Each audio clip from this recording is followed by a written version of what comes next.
My name is Paul Shelley, and welcome to the AstroHistorian. Welcome to the floor tours of IAE 2953, where I take you on the floor of IAE and talk about the lore of the ships on the floor and their manufacturers.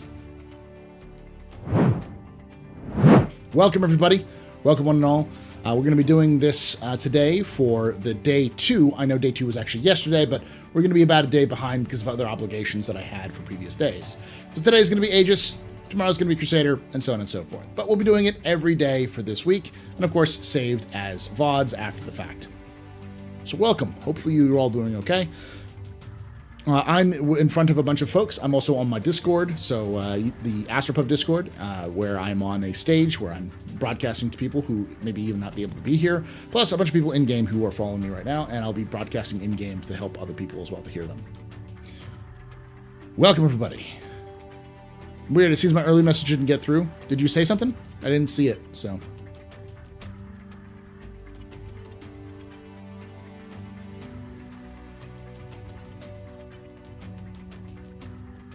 Fairsalt's the kind of friend who twists the knife instead of pulling it out.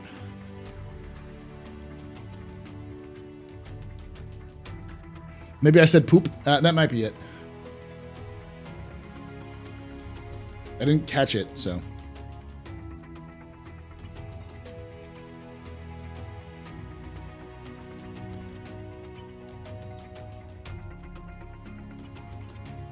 How's the ground taste sort of friend? Yes. So we're going to get started here in a few moments. I wanted to get us a little started to make sure everything's working and nothing's being dropped and all that kind of good stuff. So it looks like we're good so far. So I do want to let you all know, especially if you're on YouTube, that sometimes I've been having issues with the stream where it'll drop. It's mostly the ingest servers issues. So if that happens, there might be just 2 parts to this video. We'll see. Or the video just might be has to be redone. We'll see how that works too. I've tried the whiskey yet? Not yet. I will try that soon, though. Maybe for the next one. Hey, Bruno.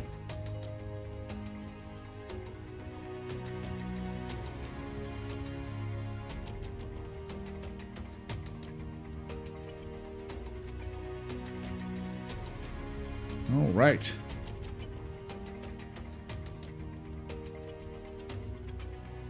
So, let's hop into the game, and let's get started with this tour, as I'll show you. Wrong button.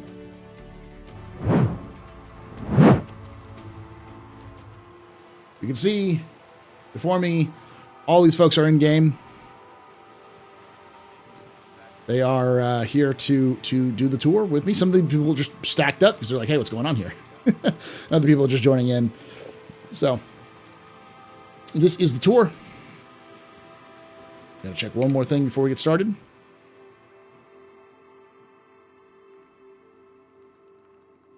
No one's pending. All right, let's get started.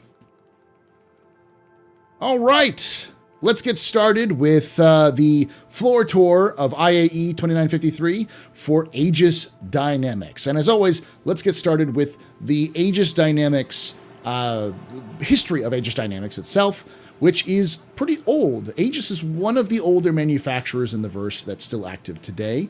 They were founded, notes out, so I have 100%. They were founded in 2532, 421 years ago, and they were founded by a merger of Earth-based Aegis macrocomputing and Davian-based dynamic production systems. So, to give you some context for this time period, 2532 is around the time where humanity began to transition into what we would see it today. Prior to this, we had the UNE and UPE, who were both fairly low in terms of their spending habits on military. So the military was very much just almost always slight upgrades to ships that had been existed in some cases since the 22nd or 21st century. For militaries that were built for a bunch of different countries that would eventually join the UNE and which eventually become the UPE.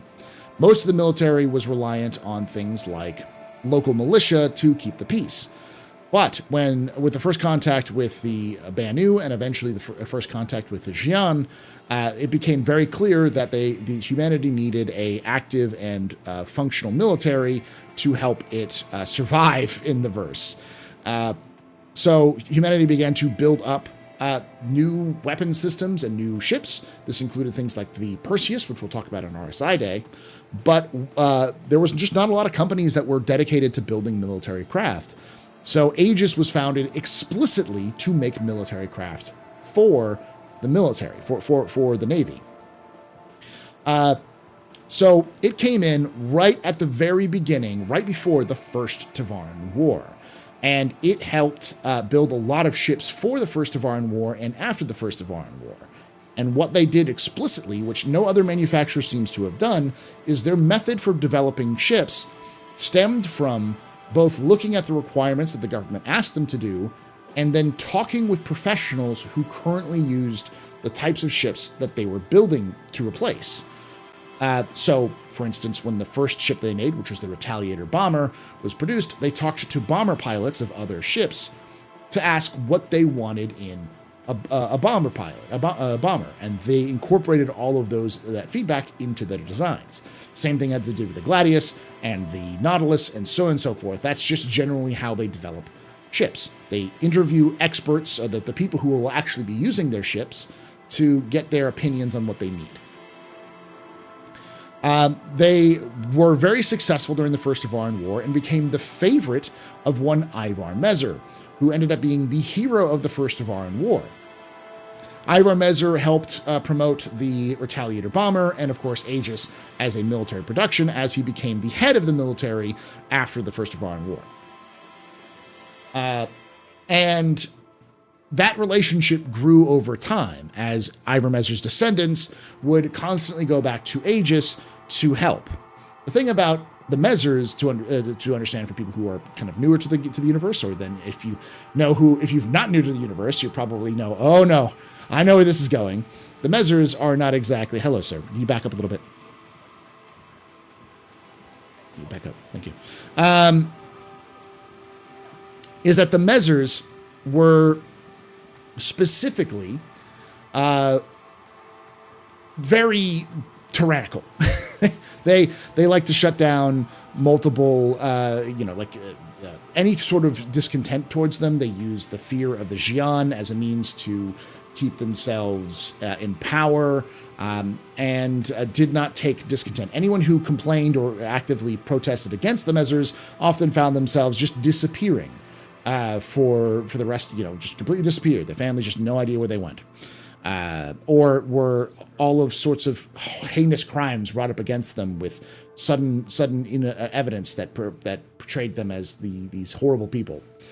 And Aegis aided in all of these actions. A lot of their weapons were used, their ships were specifically used in what we would consider today war crimes or crimes against humanity.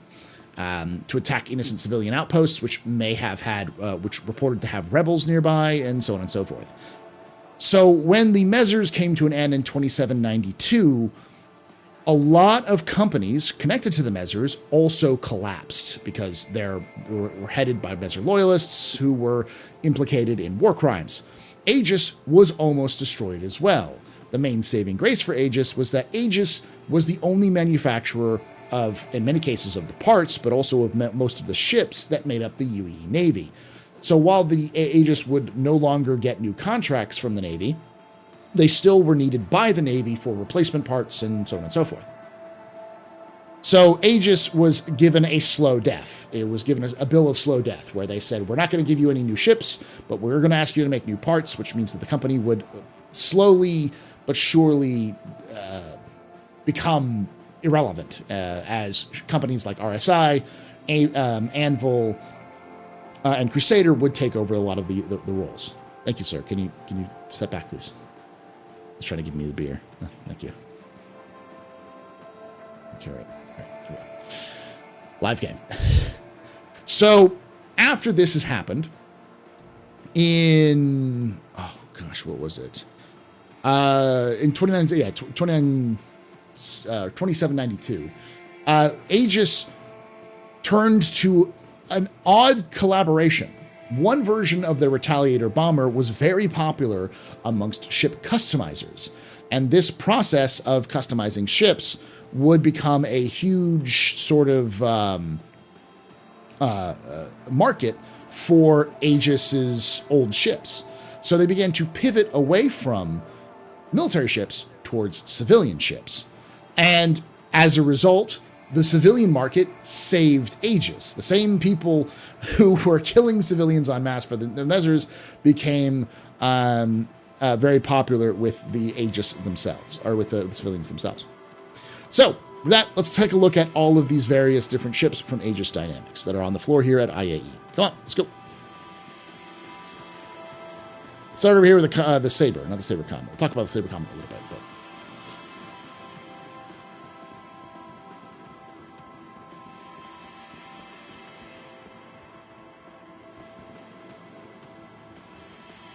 all right, so this is the Aegis Saber. I'll pull up my notes for it. So there's a little bit of discrepancy with the Aegis Saber. So I'll tell you the generic, the basic history, and then the history that I think has actually happened, because I think there's been some cross references in the lore. So the Aegis Saber is the result of the next gen fighter contest on 2945, which the United Empire of Earth requested a next-generation fighter capable of outmatching the Vandal Stinger-class heavy fighter in speed and turning. So this Saber, which is kind of a combination of older designs by Aegis, this became the first military ship that they designed in almost a century. Well, not the first, second military ship, first openly designed military ship for the for this. And it eventually became, even though it wasn't, we don't know if it was chosen, though it does seem it was like it was chosen. It was for sure a popular ship, and they already sold it to the civilian market just because they've been pivoting towards the civilian market at the time. Now, I think what's more likely is that this ship was part of the next generation fighter contest in the 2930s, where the F-8 Lightning would eventually become the victor, under the tag the Dogfighter 3000. That kind of makes a little bit more sense in my mind, and then eventually kind of got added because of its own kind of reputation. But that's the Saber. It's a stealth fighter with 4 size 3 gun mounts. It is designed with some stealth in mind, but it is designed as a medium combat fighter. It is used by the UEE military, and it is often popular amongst security personnel as well. And it's one of the more modern designs from Aegis. Well, let's go over to the Comet. Come on and follow me. Let's get around.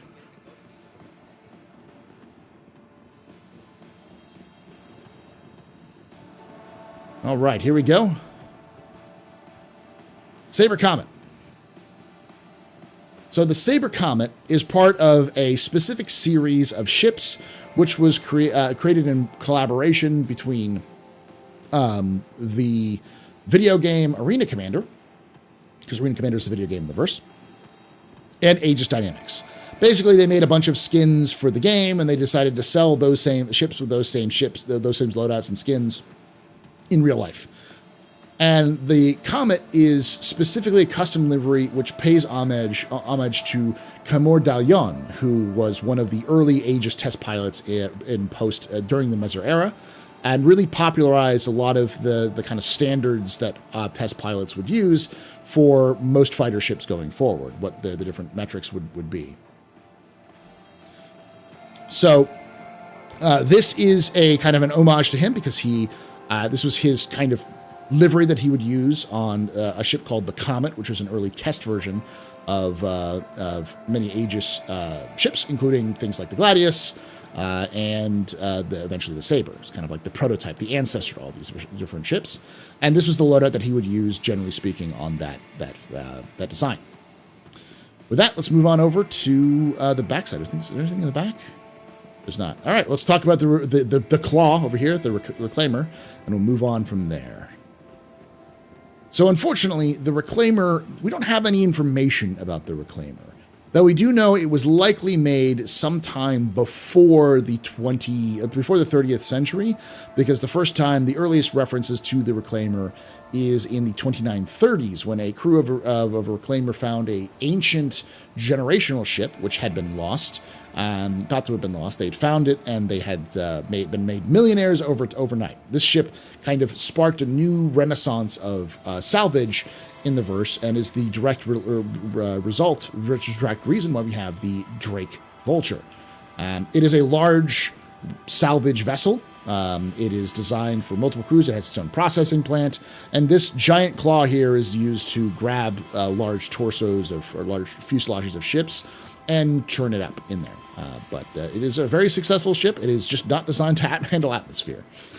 With that said, let's head to Zenith Hall 3 over here and continue talking. And we're walking, and you're following.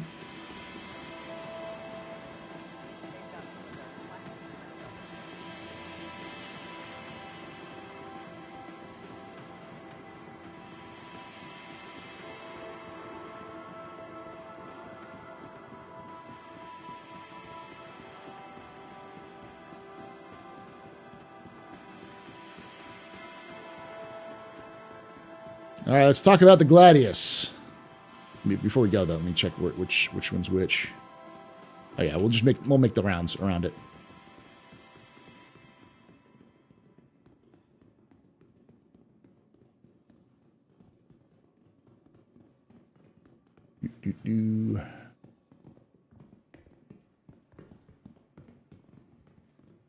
All right, the Gladius. I'd probably get one of these for myself.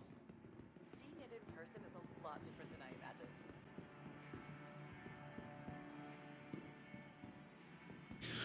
So the Gladius is a direct result of one major event, which was called the Last Stand of the Olympus.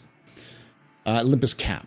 The Olympus was a unknown category of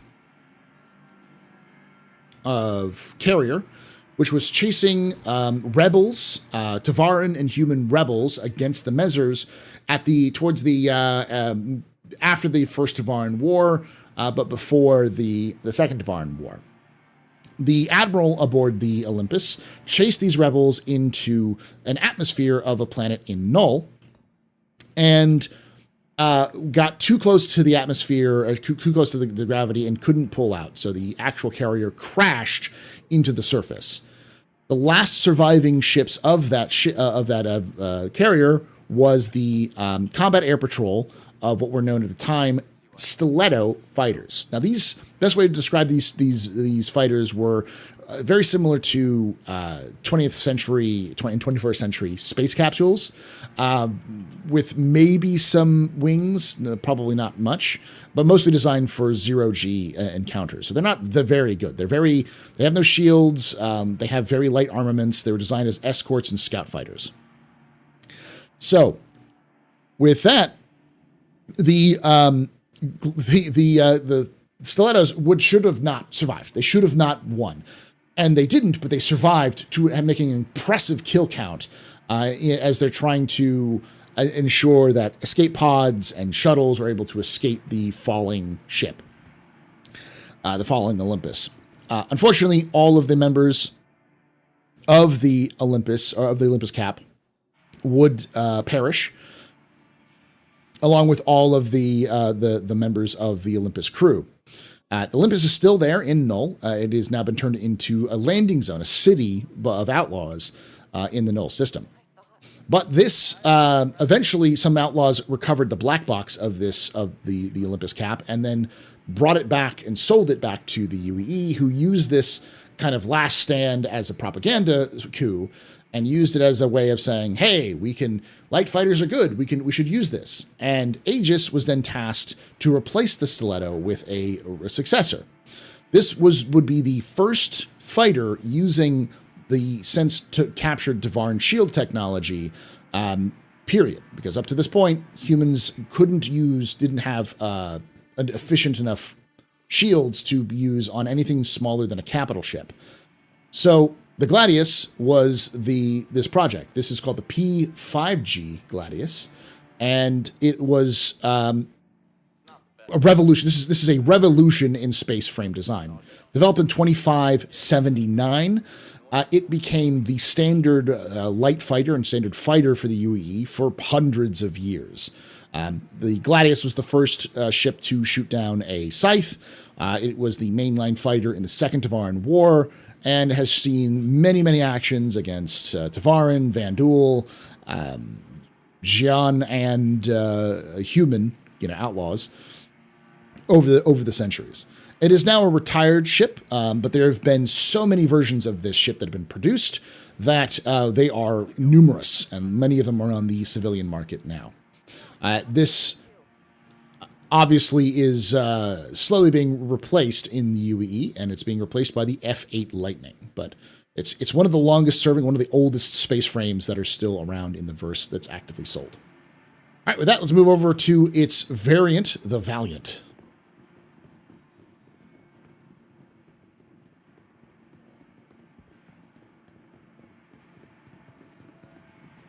So this is another Masters of Flight, that kind of combination, that joint work between Aegis Dynamics, or between various ship manufacturers and Arena Commander.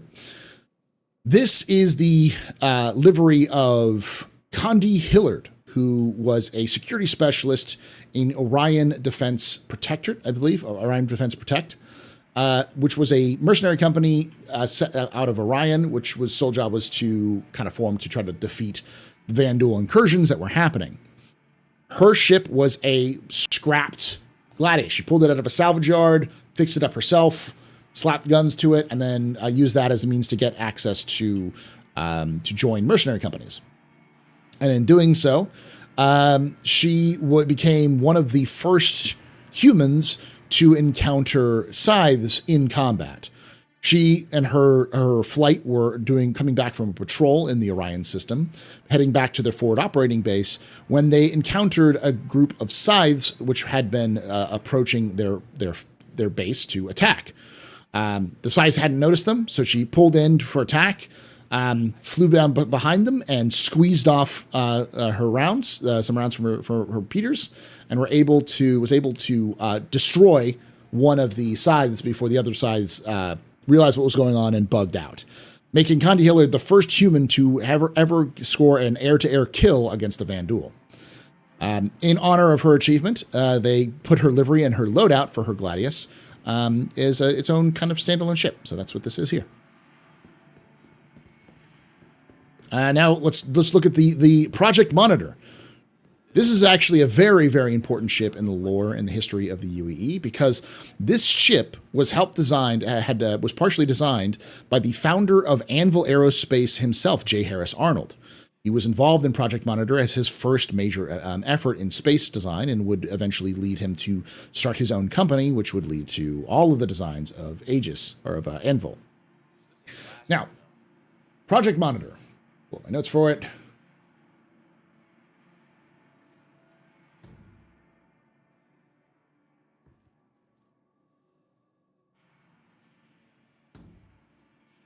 All right, March 2765.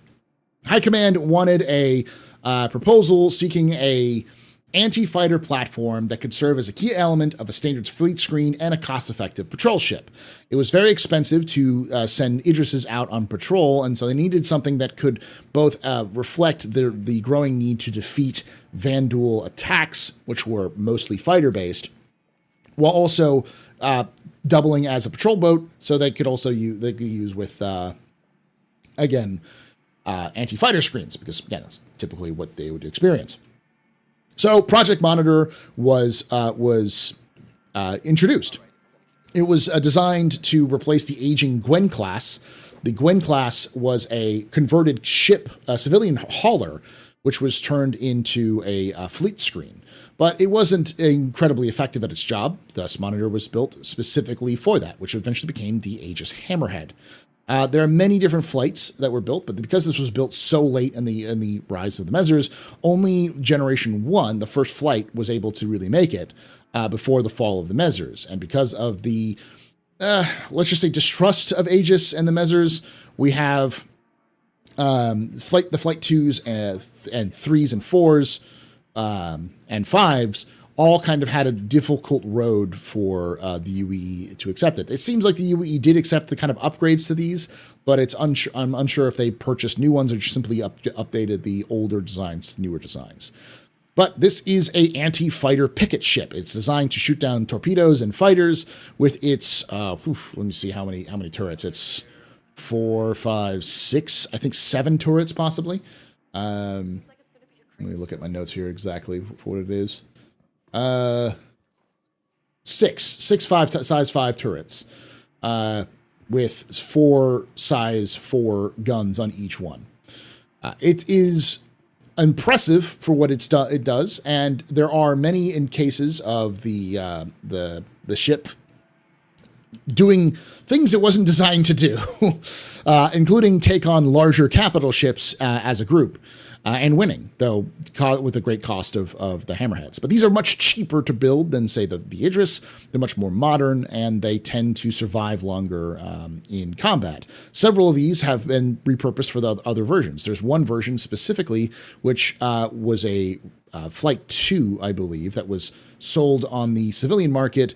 They replaced the guns with extra shielding, and they turned it into a observation ship where people could purchase tickets to go into these turrets, and as the ship would fly almost into the corona of a star. So it could get really, really close to stars, and you could see, like, up close and personal how stars function. There's also some mysteries surrounding it as well, but I'll let you kind of look those up yourselves. There's one ship, that same ship had a problem where it was found with everyone on board dead, and no reason why they were dead. No explanation. All right, with that, let's keep moving and get to some more ships.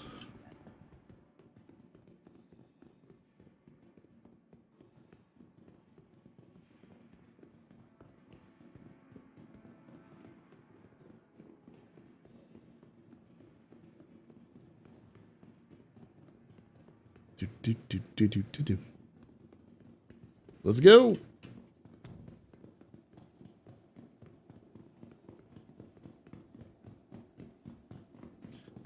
I'm going to take this time to remind anybody here who is watching to hit that like button if you watch this on YouTube, and follow if you want more content like this. It helps out a lot if you're enjoying this. All right. Go to the left here. So I'm going to talk about all of these sort of in sort of rapid succession. So I'll talk about the general history of them, and then leave it off with the Renegade over there. This, I believe, is it's the Titan. Okay. So the Avenger series. The Avenger series of ships is very interesting because the N6G Avenger was specifically designed as a 2-seater carrier ship in 2760, I believe. I tell you, there's nothing like being at the IAE. Looking around, seems like a lot of people are enjoying themselves.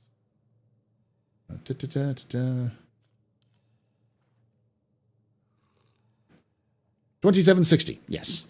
The 2-seater variant was scored an impressive amount of air-to-air kills, but it was only around for a couple of years before the end of the Meser era. And as I said at the very beginning, a lot of ships were being replaced. The Aegis ships were being replaced as fast as possible by new ships.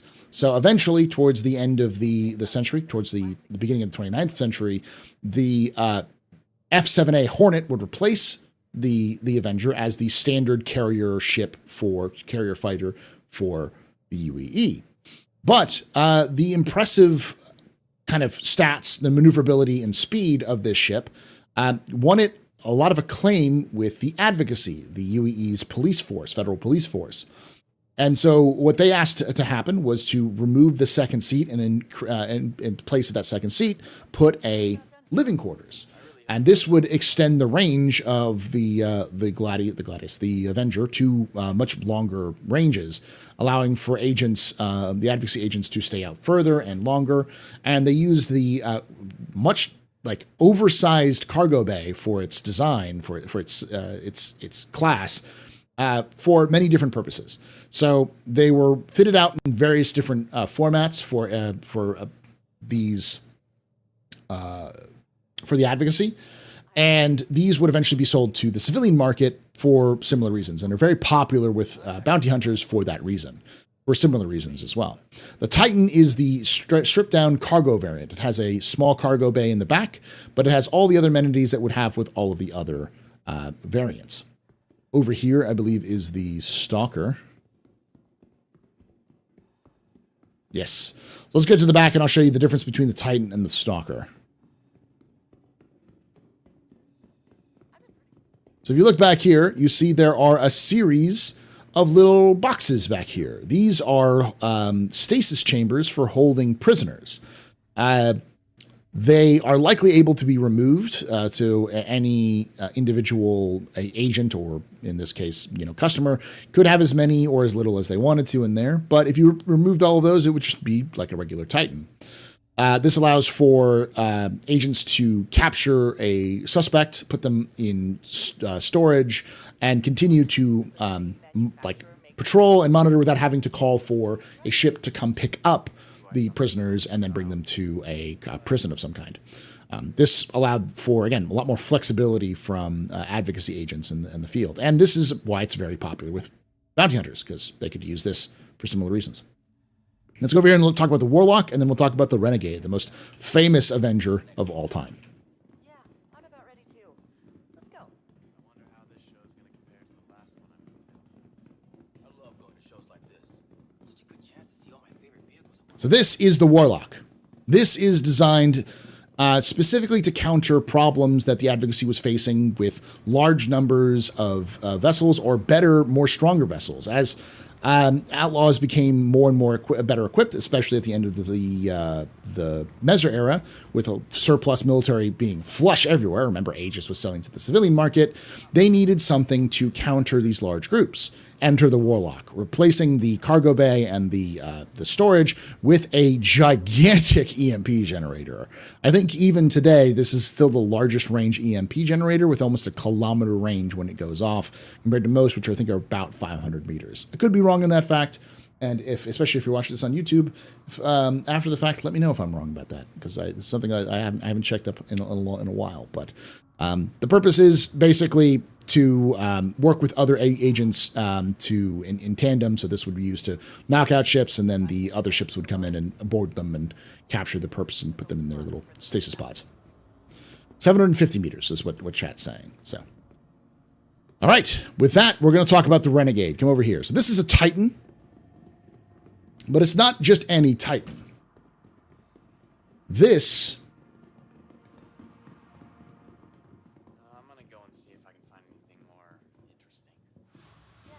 is Danny Solomon's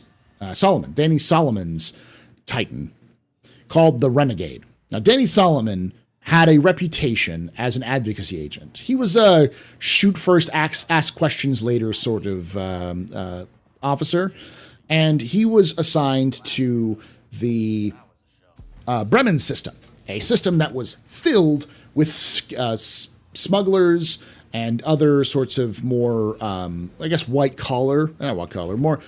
violent outlaws.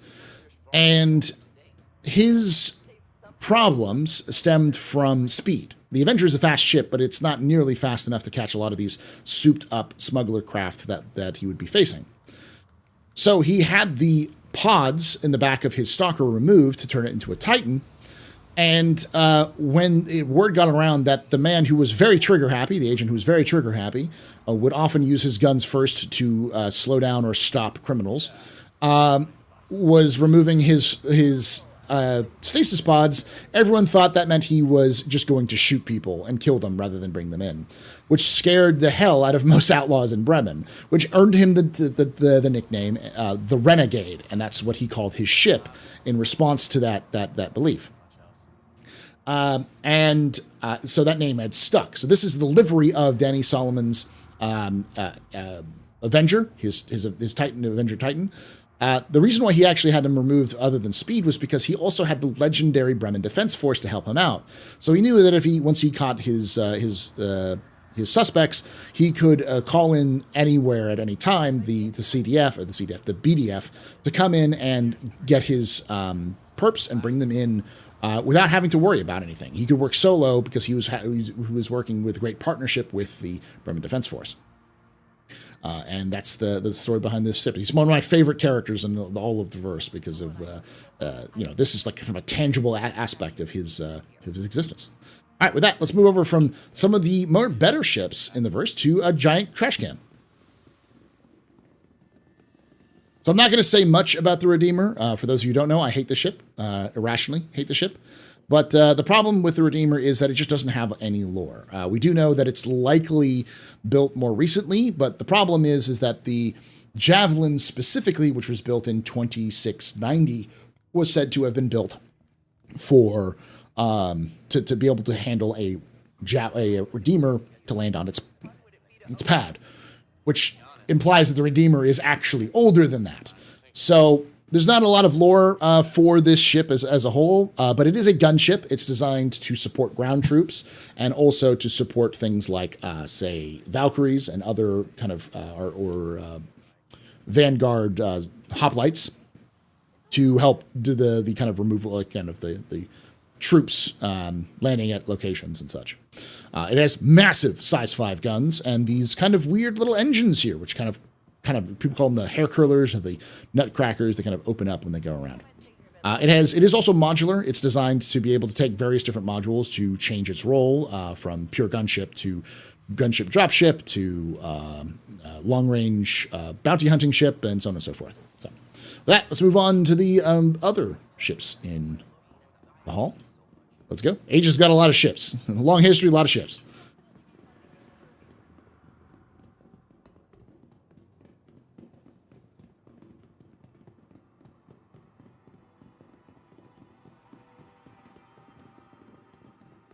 Those of you who don't know, this is also new to IAE. They have these little cargo displays, and I believe there's a mining display on the other side, which includes some of the new organizations that are being adding to the game eventually. So this is a great little addition, which I'll go over in a future kind of lore thing to give you all kind of a little lore tour to give you an idea.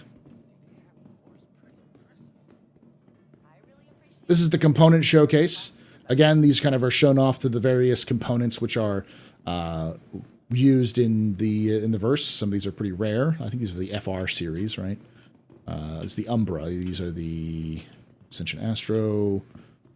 Okay, I thought they were similar, but I might be wrong. Basilisk, that's what I was looking for. The Basilisk systems are also there.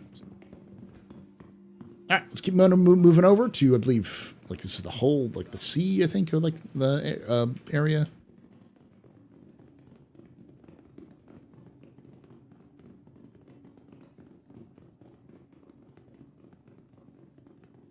All 4, yeah. These are the ones I was thinking about. Basilisk, right? Yeah, Basilisk. That might be the FR. Yeah, FR 86. I've been waiting so long to see one of these. It's even better than I thought. I actually rented one of these. Wasn't for me, but maybe you'd like it. You can see the neat little mining section here. Let's go to Hall 5, and then we'll finish up at Hall 4, and then go back down to the bottom.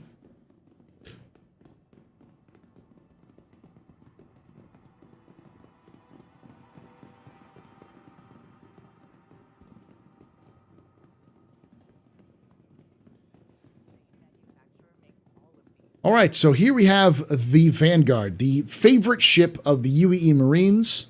It's not for me. So this is a unique ship with a unique purpose, built at a unique time for a unique reason. So all of these ships are effectively the same ship, but slightly modified. They were built in 2737 during the kind of modernization of the UEE Navy after the first contact with the Van Duel. The first real ship to be released was the Aegis Javelin, but this was released shortly after, only about 40 years afterwards. These series of ships were designed as long-range scouts and specifically for various roles, but they're all built on the same chassis. This one right here is the Harbinger, which is the specifically bomber variant. This has size 5 torpedoes, and its kind kind of top area is swapped out for missile pods. Over here, we have I believe the Warden? The Hoplite. So the Hoplite, let's go to the back and I'll show you a little bit of the Hoplite. Seems like a lot of people are enjoying themselves. So the Hoplite swaps out the center module for all Vanguards have. They're all kind of unique for, if you look in here, for drop seats. So there are a total of, I believe, six drop seats, plus also specific gun racks. And these were designed for kind of like special forces insertions. So small groups of Marines being able to insert was what their purpose was. And if you come over here, I think this is a good example at the very bottom of the Harbinger. If you look over here to the inside of it, you'll see that how the inside section right here is very different from the others, from the Hoplite, because each of these is modular with a little bottom bay here. If you look right here, so notice this little split right here. This is where the entirety of that module can be opened and then swapped out for other modules, making it, and this can even be done in the field, which made it very popular with the Marines who liked one space frame that they could swap into whatever space, 4 different space frames at any given time. And they could operate in long distances and only have one set of parts they had to work with.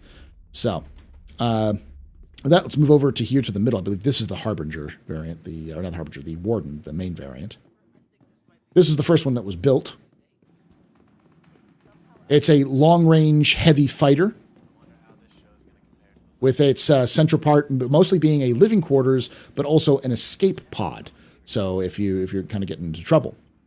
And lastly, over here, we've got probably the most popular variant in the verse right now, the Sentinel. This is an E-Warfare variant designed with, currently it has EMPs, but it's designed with the ability to disrupt targets further inland or further in a system than would be than other ships could.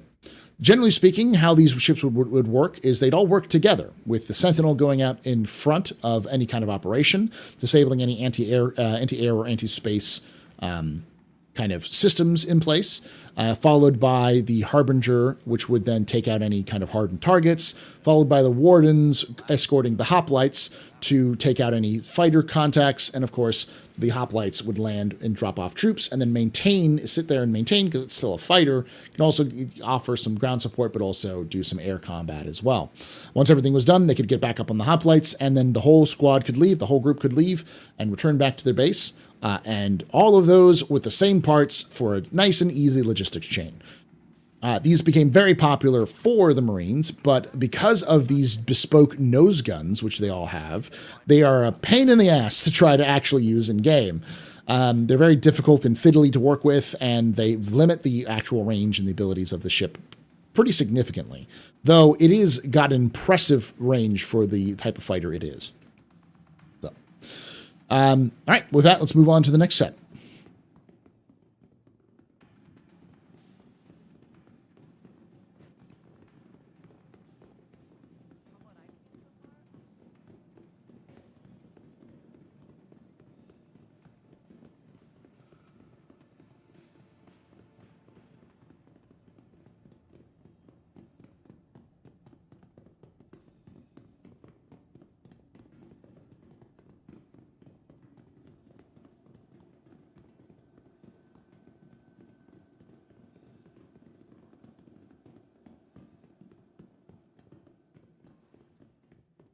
Now, before we get to these, I do want to clarify as well that while the Vanguard in lore does have those swappable modules in the center, we still don't know if those modules will be swappable in game. We have to hear more about those, kind of how modularity is going to work in the future. But let's go talk about Project Eclipse.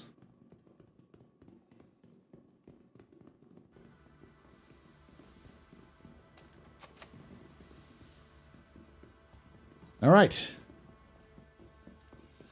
So Project Eclipse was this was introduced under Imperator Coley. This was one of the first imperators of the new UEE that was specifically wary of the Xi'an.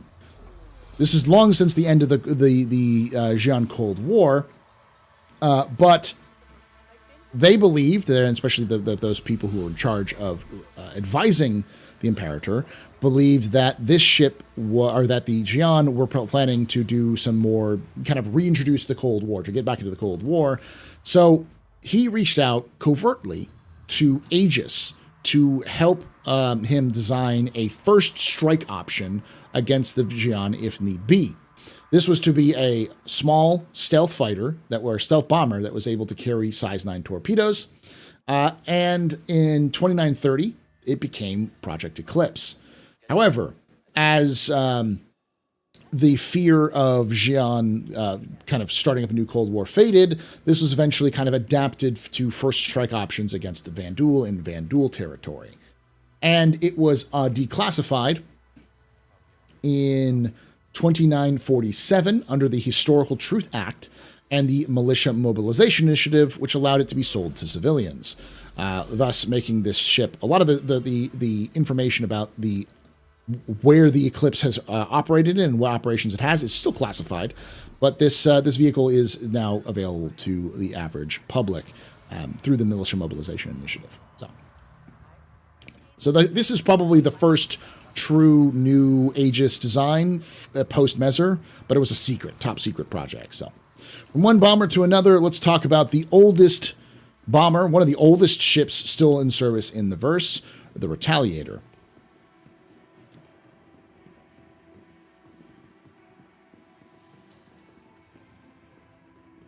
Beginning in 2545, towards the beginning of the Tavaran War. Wait, no, that's the address. It's the end of Tavaran. There you are. Starting in 2544, towards the end of the Tavaran War. That's right. The Retaliator was specifically designed as the next generation bomber for the UPE at the time, to kind of replace the older, often just modified civilian ships that are being used as bombers. This was the first ship that Aegis seemed to have built for the UEE, and it specifically started its trend of asking crews and pilots of those types of ships for their feedback on how the ship should function. Taking those feedbacks, they built what is the longest serving ship in the UEE Navy, next to the Perseus, the Retaliator. Specifically, its full title is just the Retaliator, I guess. I don't see that it doesn't have any kind of number connection to it. So the Retaliator is it's a bomber through and through. If you come down here and look at some of these bays, this right here is one torpedo bay, and back over here is another torpedo bay. In total, I believe it can hold 5 weapons and utility options.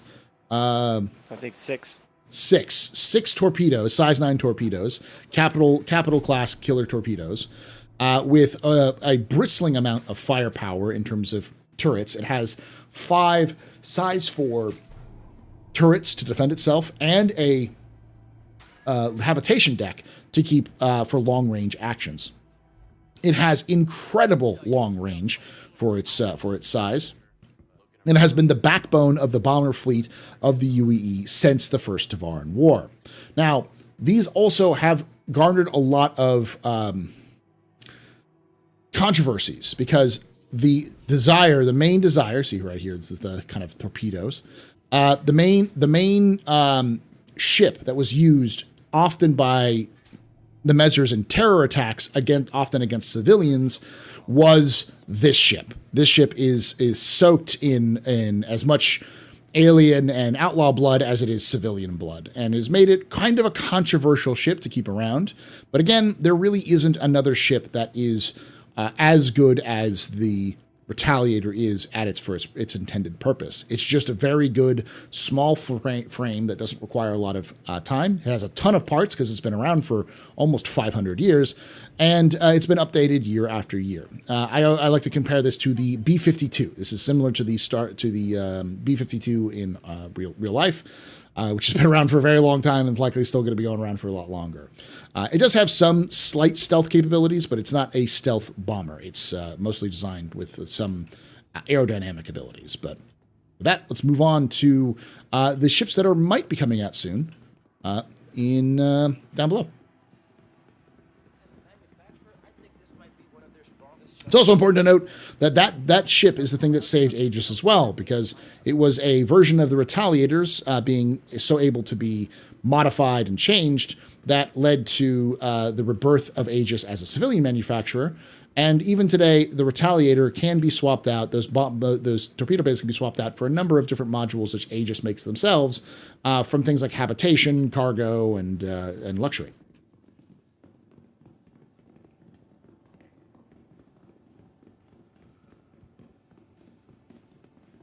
Oh, there's even a dropship version. I forgot about that one. A dropship module you can use for it. I can see why some people love this style, but it's not for me.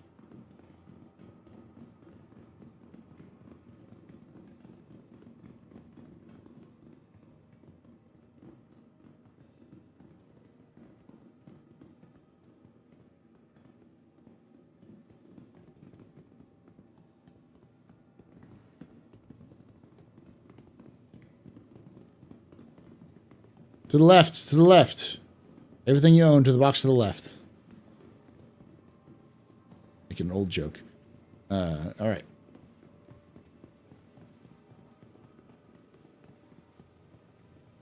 All right, here we go. Here we go. Another one of the venerable Aegis designs.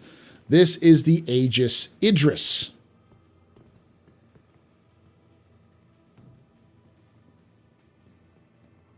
Beginning in 2545, the initial specification for this ship, which would become the Idris, was established by the United Planets of Earth Weapons Development Bureau.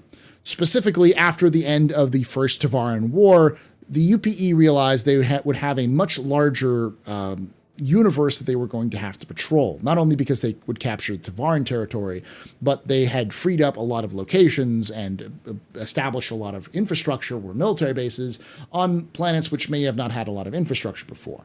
Thus, there was going to, kind of everyone knew there was going to be a giant expansion of veterans moving out to the frontier or to other places in the verse to help settle these areas. They also knew that they didn't have enough modern ships to deal with and patrol these regions. So they needed a Corvette-class light patrol ship with the ability to hold some fighters. The first version of this, first kind of design of this, was given to Aegis, because in the post First Tavaran War, eventually the Ivar Messer, the Messer, the first the first imperator for the UEE, when they took over, they took on this project and gave it to Aegis. So Aegis actually had some parasite fighters, which would be docked to the exterior of this Corvette and sent off to do various activities. But with advisors from Messer's own kind of interior, like his veterans that he'd worked so closely with, this ship started to grow and grow, eventually becoming the Idris that we see today. The Idris, which is now known as the Idris M, has this gigantic front-mount spinal railgun designed to take on harder targets. It has an interior flight bay to hold up to 3 separate fighters. In fact, it can hold up to 3 separate F-8 Lightnings, but usually it's just reserved to about 2 Gladiuses, plus a variety of different turrets and other guns, and possibly even kind of anti-capital ship and anti-fighters. It is designed to be self-sufficient for long-range operations and can hold up to, I think, 100, maybe 200 crew, though it needs a much smaller amount of crew. Its maximum crew in game is between 8 and 28. That's to kind of cover the entirety of the operations inside an Idris. There are many different versions of the Idrises. Flights is what they tend to call them. There has been, I think we're at the flight 4s of Idrises, and they are still being built today. In fact, there is a Idris with the name Stanton, UEES Stanton, which was built in the 29th century, which is the main ship for Squadron 42. That ship was named after the Stanton system. After the Stanton system was developed. All the Idrises in the Navy are named after systems. So the first being the UEES Idris, which is named after the Idris system, which is also where most of these ships are built in the Idris 4, which is known as Locke. All right, with that, let's move on to the next ship.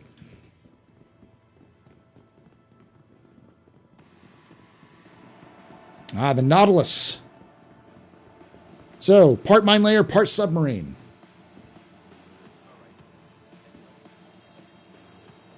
So this was produced in 2549 in the aftermath of the First Tavaran War, when the UEE Navy realized they needed something to replace the civilian conversions they had done hastily during the First Tavaran War.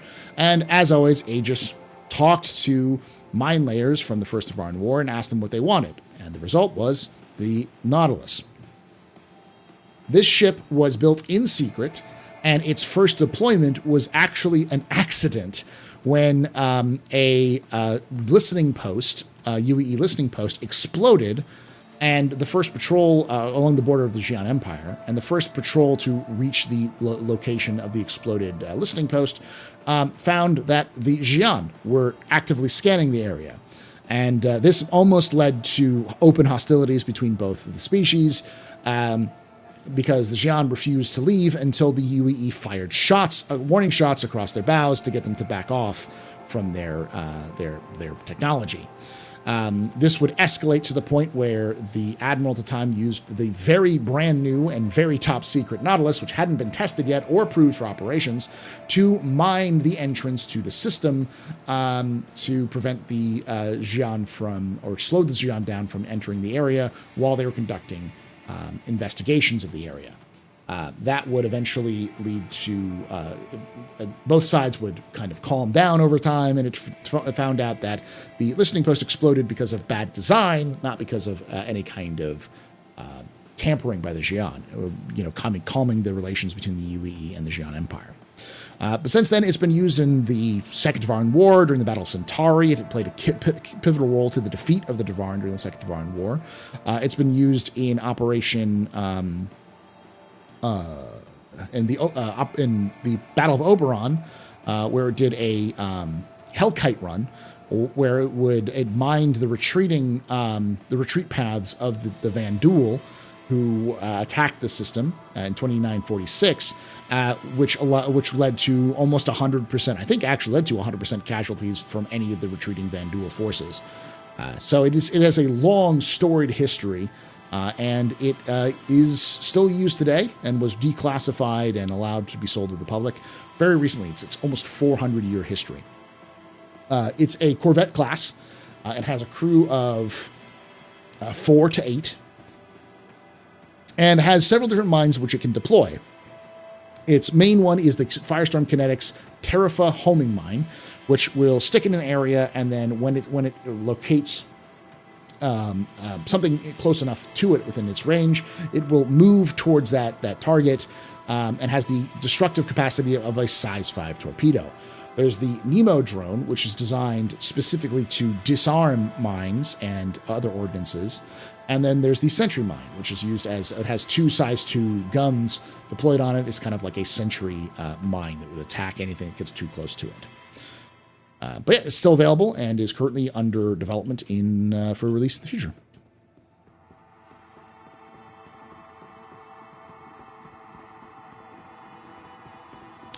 Now this is a unique one. This is the Vulcan.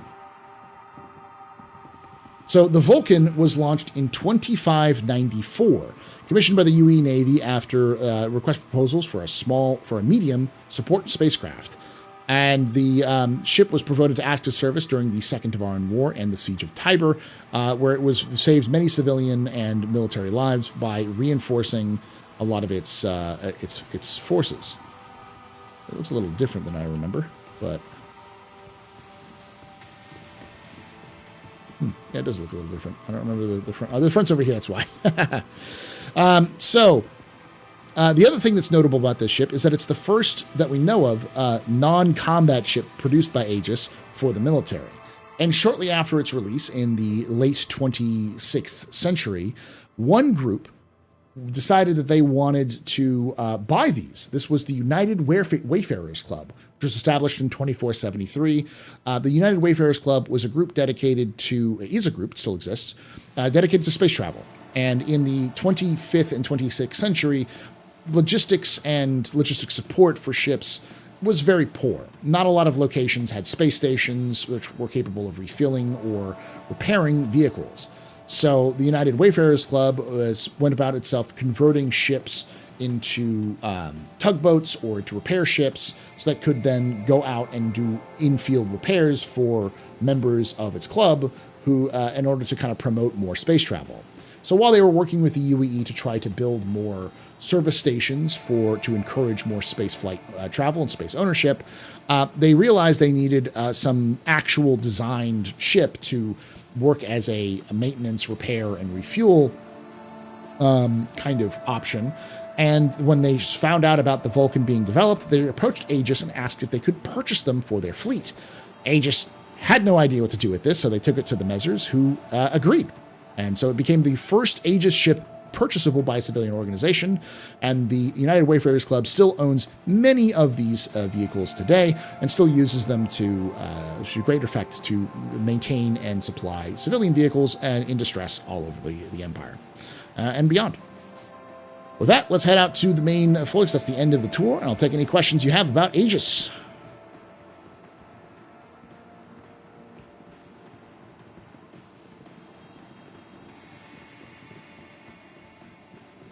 Stand here. All right, so this goes for anybody here in game or out of the game. If you have any questions, let me know about your thoughts on Aegis. Any questions you have about him. We'll be here for a few more minutes, and then after this, I'm going to be joined by my organization, the League of Relic Enthusiasts, and we're going to be going to the UEES Flyssa, the site of the biggest tragedy in the 29th century. And kind of tell a little bit the history of that as well, because it's an example of an Aegis ship which is available, but not here at the Hall. So, how many mines can the Nautilus actually carry? Not many. I believe its capacity is limited. It has...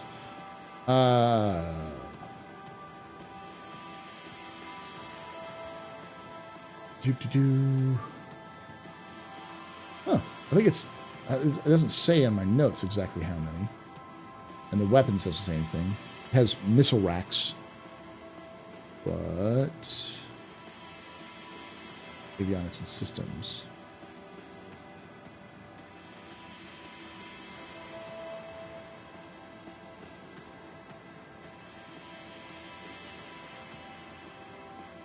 Not many, though. Any new Aegis ships planned aside from the Idris? Not that we know of, no. Speaking of Oryx, does anyone know any good ones recruiting? I mean, we're not very active. The League of Relic Enthusiasts is, but we're not super active when it comes to this. So, no Ashoka-type Imperial minefields laid by a single Nautilus? No. Nautilus is working in squadrons. Squadrons of, I think, 6 to 10. And they will work in an area, deploy their mines, and then return back. Now, each mine has a effective range that they can go to, so the way they're deployed is not in overlapping, but in kind of like a net formation where you're going to get hit no matter what you do. Usually, they don't try to completely prevent any location, anybody from getting to an area. It's mostly a diversionary where you're going to have to either go above, below, or around the minefield to slow you down and move you into a kill zone. That's what the mines are mostly used for. Question, does the Eclipse have a living area with a bed? It does not.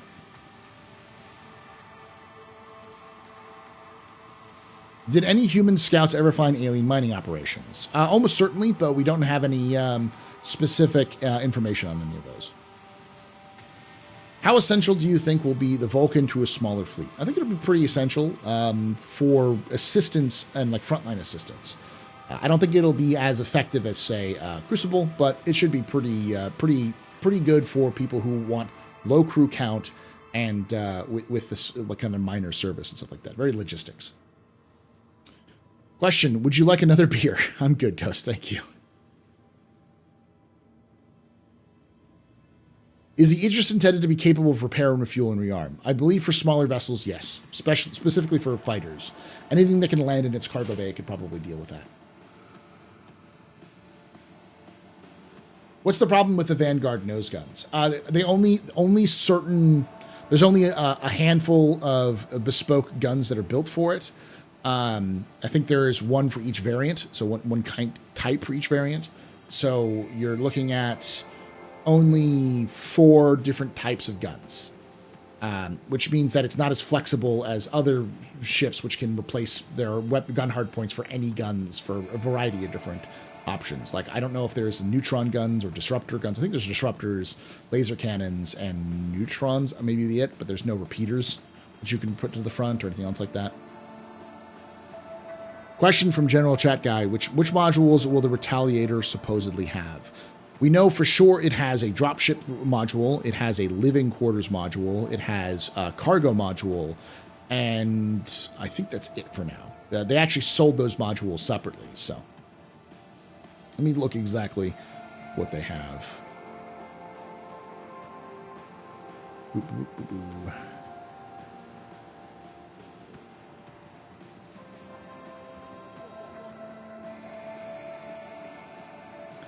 Yeah, it has a front and rear cargo module. It has a front dropship module, front and rear living, and then front and rear torpedo. That's what they've sold so far. Question, what's your favorite ship here today? The Vanguard's probably one of my favorite ships from Aegis, just because of its long range and really effectiveness. So. Question, where do you see the future of Aegis? Most of the ships are very dated. I see them in maybe updating some of the, filling in the blanks, filling the holes for some of the fighter ships, but also probably going into more of the civilian line. So things like maybe other mining or salvage or repair ships, repair vehicles, or maybe even transports. Because they're very much reliant on the civilian market these days. But to be fair, their old ships have been updated for modern usage for centuries, so they'll be fine, long to the future. A question: if the Nautilus is such an old ship, why did it originally not have? Did it originally not have a shield like a Perseus? Yes, it did have a shield like a Perseus because it was developed post Tavaran War. So even during the middle of the Tavaran War, humanity was starting to research and reverse engineer the Tavaran shield tech. And most of the ships built post Tavaran War had shields. I believe the Gladius is just the oldest ship we have that has in terms of its smallest ship, that has a shield. Then Perseus was built before the Tavaran War, which is why it didn't have a shield originally. Does the Avenger Titan have a bathroom going into getting one in the future? We don't know about that. Possibly. Question, so Aegis is the official manufacturer of warships for the UPE and late UNE? No, the RSI was. Aegis was really starting out. It became the official manufacturer of the UEE as they started pushing out RSI for many of its contracts with the UEE as well. As the relationship between the Messers and the Messers and RSI soured significantly. So Aegis is going to be Crusader's main competitor? To a degree. Aegis, Crusader, RSI, and Anvil are all competitors against each other in the military market. So, why do they neglect the Connie? That's a question for RSI Day. I can see Vanguard as a refueling ship for a small squadron. Yeah, it might be able to with its modules. Question, if you're concierge, do you get access to Million Mile High Club? No, you have to have a certain amount of money spent, or you have to have a certain package. Or if you have a certain number of referrals.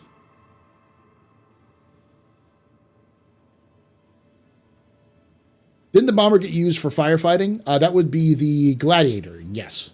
That's the Anvil ship. What level? I don't remember. It's very high, but I don't know if it's connected to a level or rather than I think it's connected to the complete pack. It's like the I don't know what it's called. Yeah, it's like a package that you get, but I don't know if it still exists. You have to have the goddess, I think. Yeah, which is like 50K spent. The Million Mile High Club has not been updated in years, so.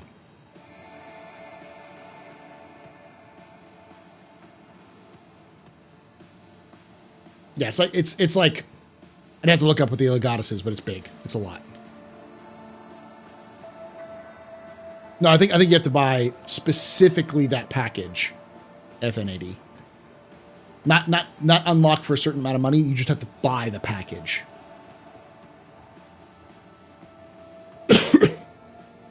It's only 27K. Okay.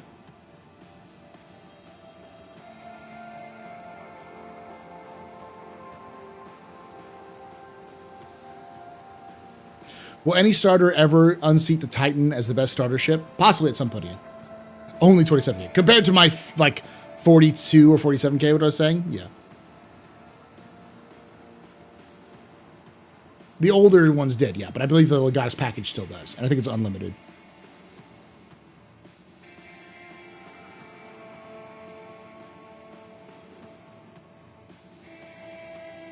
They're practically giving it away to people. Yeah. Yeah, much better. It's $27,000.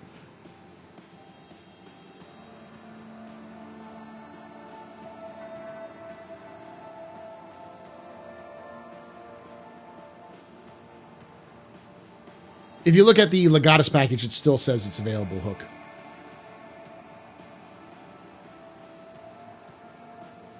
Wait, aren't you all Legatus? I thought this was Legatus only tour. No, any plebeians can go. Does the claw work in the Reclaimer on the salvage missions, or just is it coming in the future? It's been worked on recently, and the latest monthly report, they talked about they were working on getting it functional, because it is going to be used for hull munching, which is coming in 3.22, which could be coming out the end of this year or beginning of next year.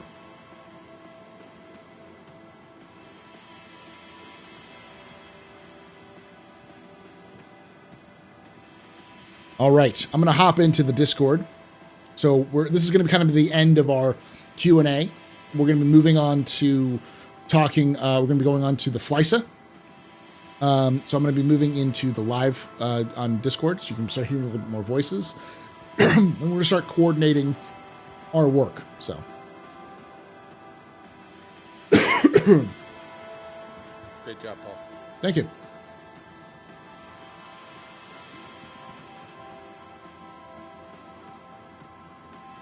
Hold on, let me leave this. There you go.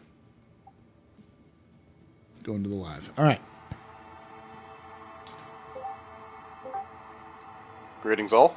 Hey. Options, comms. Hello? No. Oh, yes. Green woman. All right. All right. That was a good tour. Let's Good head luck, out. tour.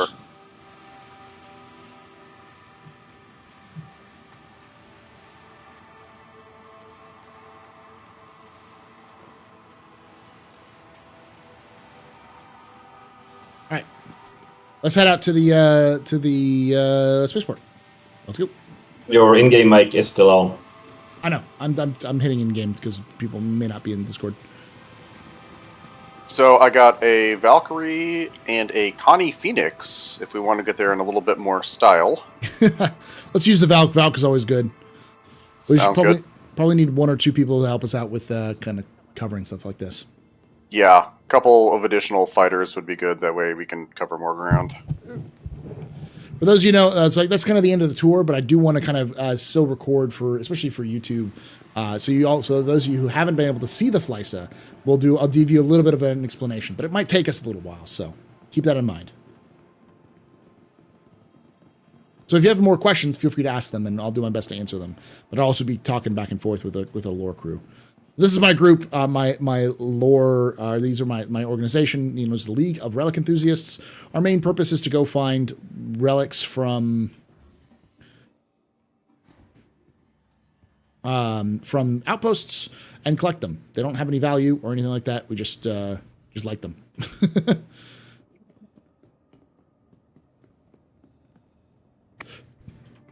Tree, just a heads up, some rando grabbed the box for a bit. I managed to get it back, but I don't know what's in it.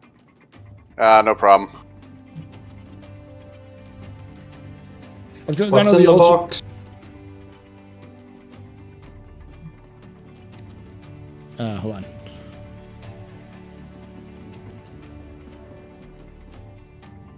You gone over the MMHC? Got us back again from MMHC? Huh? Maybe it's not in there anymore. I could remember it was still part of that at one point, but Capsule now approaching station. Stand clear of disembarking passengers.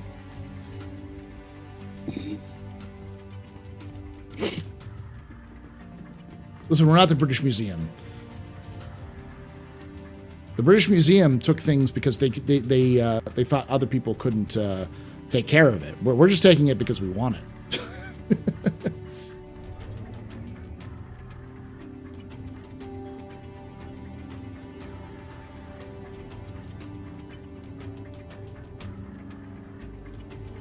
Game is struggling. We here? No, I think it's another stop. Another stop. Oh, stop. This is the commons. Yeah. I'll start inviting people to party again. Imagine if the train didn't have its own gravity. This would be called the Rattler.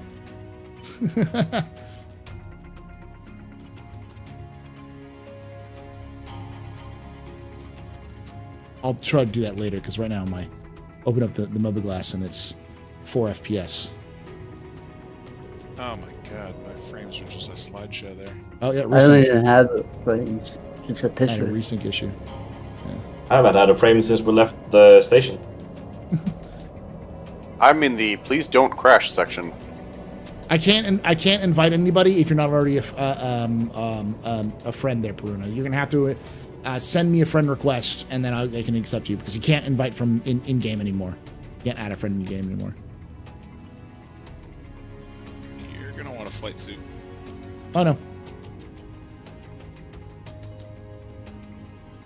Local undersuit. Bring the chunk boy suit out. We need a money gun in the game. There we go. First start. Do. Got my Michelin Man suit, so we're good.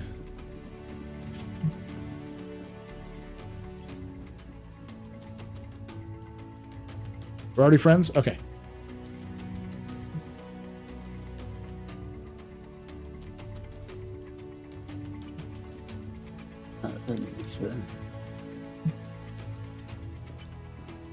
Go ahead and go to the next one. I gotta hit What the this hell? invites. Friends.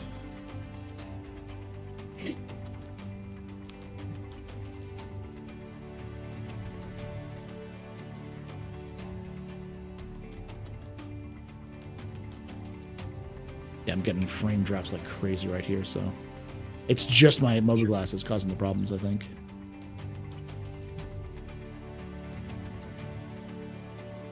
I've had a rough time trying to play this game in general the last like 3 weeks. Oh yeah, no.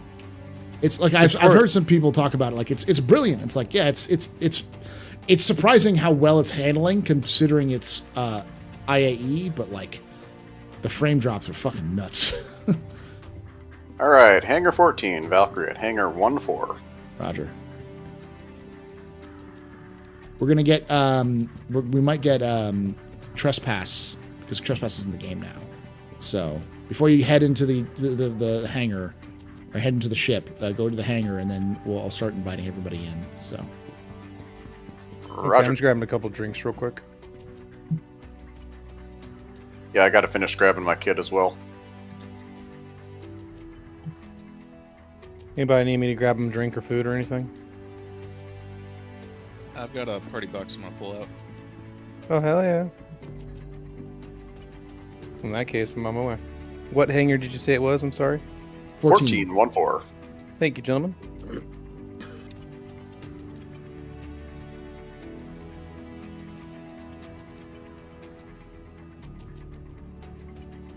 All right, let's see what everybody took.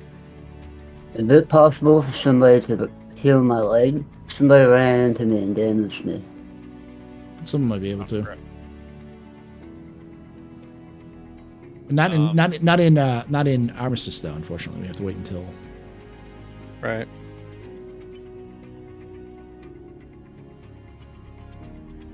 You have a tier 3. Yeah. Does anybody have a C8R or something here? Someone may have to pull the C8R for him. Yeah. I don't, unfortunately. I do not have a C8R, sorry. I do. I can pull it out. All right. Yeah, just tell us where it is, and he can go get healed up. What's my username? The Astro Pub.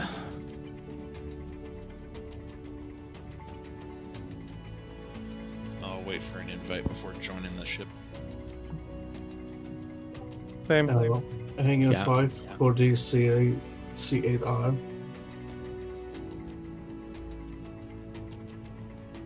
All right, he's on his way. Okay. Let me start doing the invites.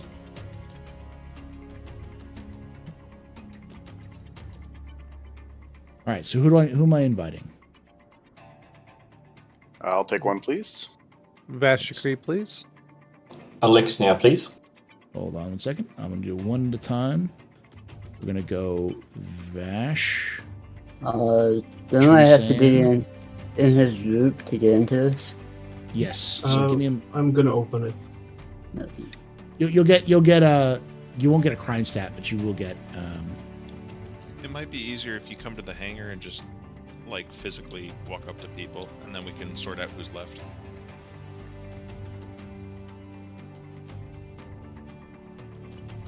I'm going for the people I closer. remember. Okay. Yep. Do.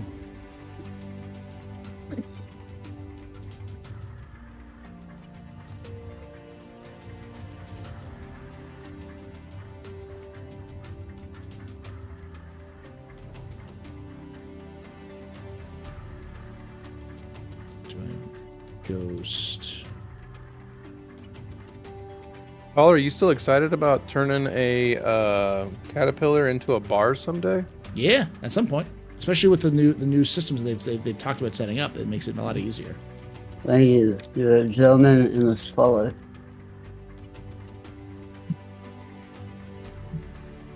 Okay, I think we're good. All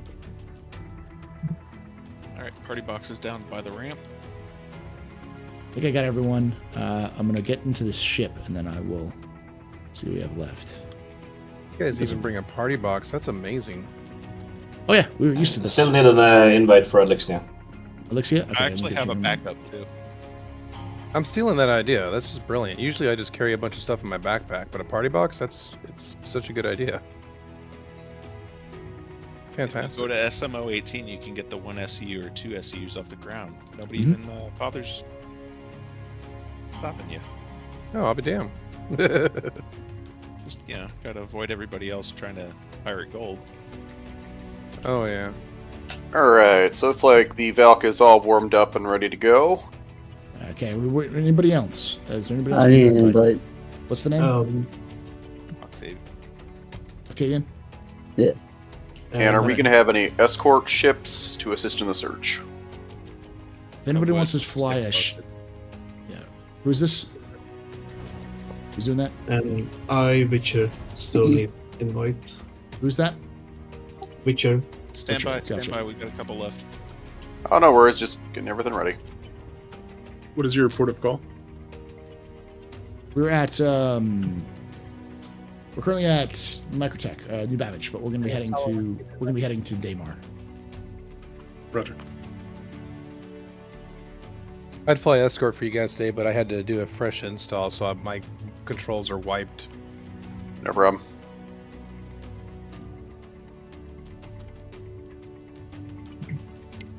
Getting there. Da, da, da. What's your gear? Where are you?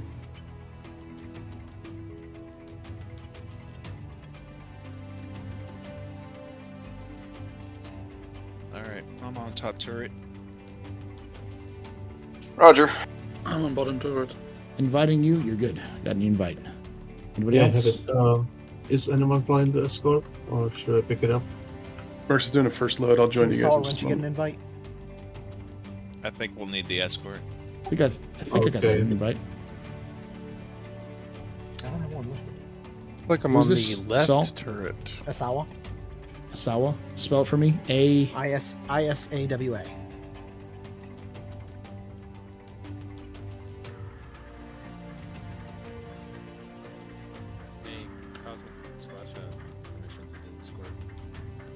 Does anybody know the key command for switching from lead pip to Oh. regular pip?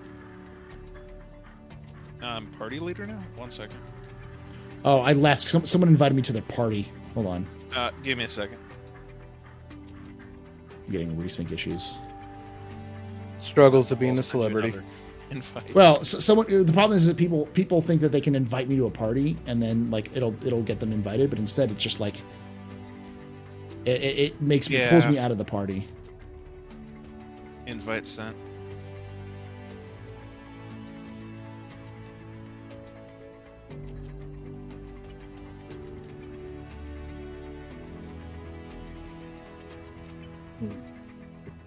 Do you have the invite? Hold on.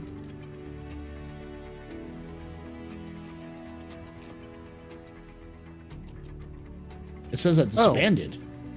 What's going on? No? I've joined the party. Everything's kind of slow right now. Side note, as you're the Astro Pub, I am finishing off a bottle of 1792, and it's quite good. Nice.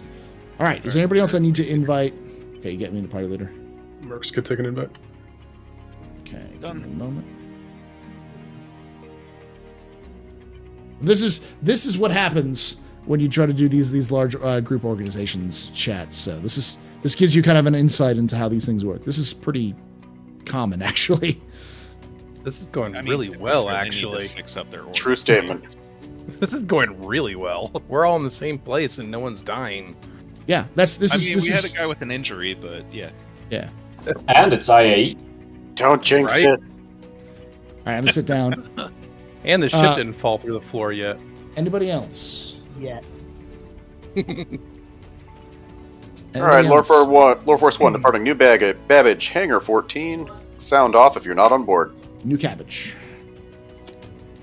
Mark's is going to meet you guys over at Mark. All right, last chance for anybody who wants to get on board. I think there's one person Game Boy's heading our way, so I think they might be. Richard Gary and Game Boy are on their way, so I think they're Roger. I'm flying escort. You cabbage. All right, so it's like just Game Boy then. All right, so yeah, just looks like it's just Game Boy. Unless Game Boy's picking up their own ship. Looks like he has his own ship. Roger. Lord Force 1 departing. Sorry about that, Jaybird. What you're asking? Anyone here on the west coast? The yet? gate's still down in the back. Oh, yeah. He'll close it up when we take off. You guys your own ship? Okay. My favorite planet, Michael Tech. Michael Tech with new baggage.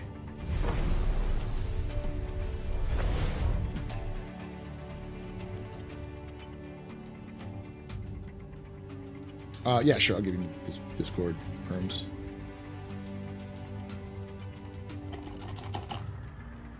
You should be good to get Discord perms now.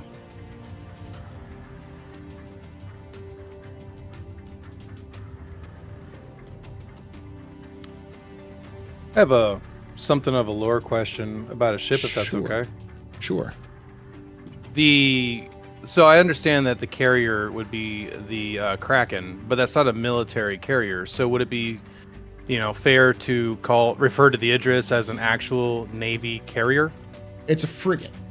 It does offer carrier aspects, but it's similar to like how like I think a modern, is it the Arleigh Burke or is it the cruisers that they have like a helicopter landing pad, which could theoretically function with an F-35, like that sort of thing. Like in theory it could, but I probably reached him a little bit. Yeah, I remember it being a frigate now that you say it, and I'm trying to think of a name for one because I got it at 2:00 this morning. I'm trying to think of a name for the damn ship. Well, it can be anything you want it to be, though the traditionally they're named after systems for the UEES, for the UE military, but it can be, since it's a surplus, it can be whatever. I got you. Let's think about naming it after the USS Bunker Hill. There we go.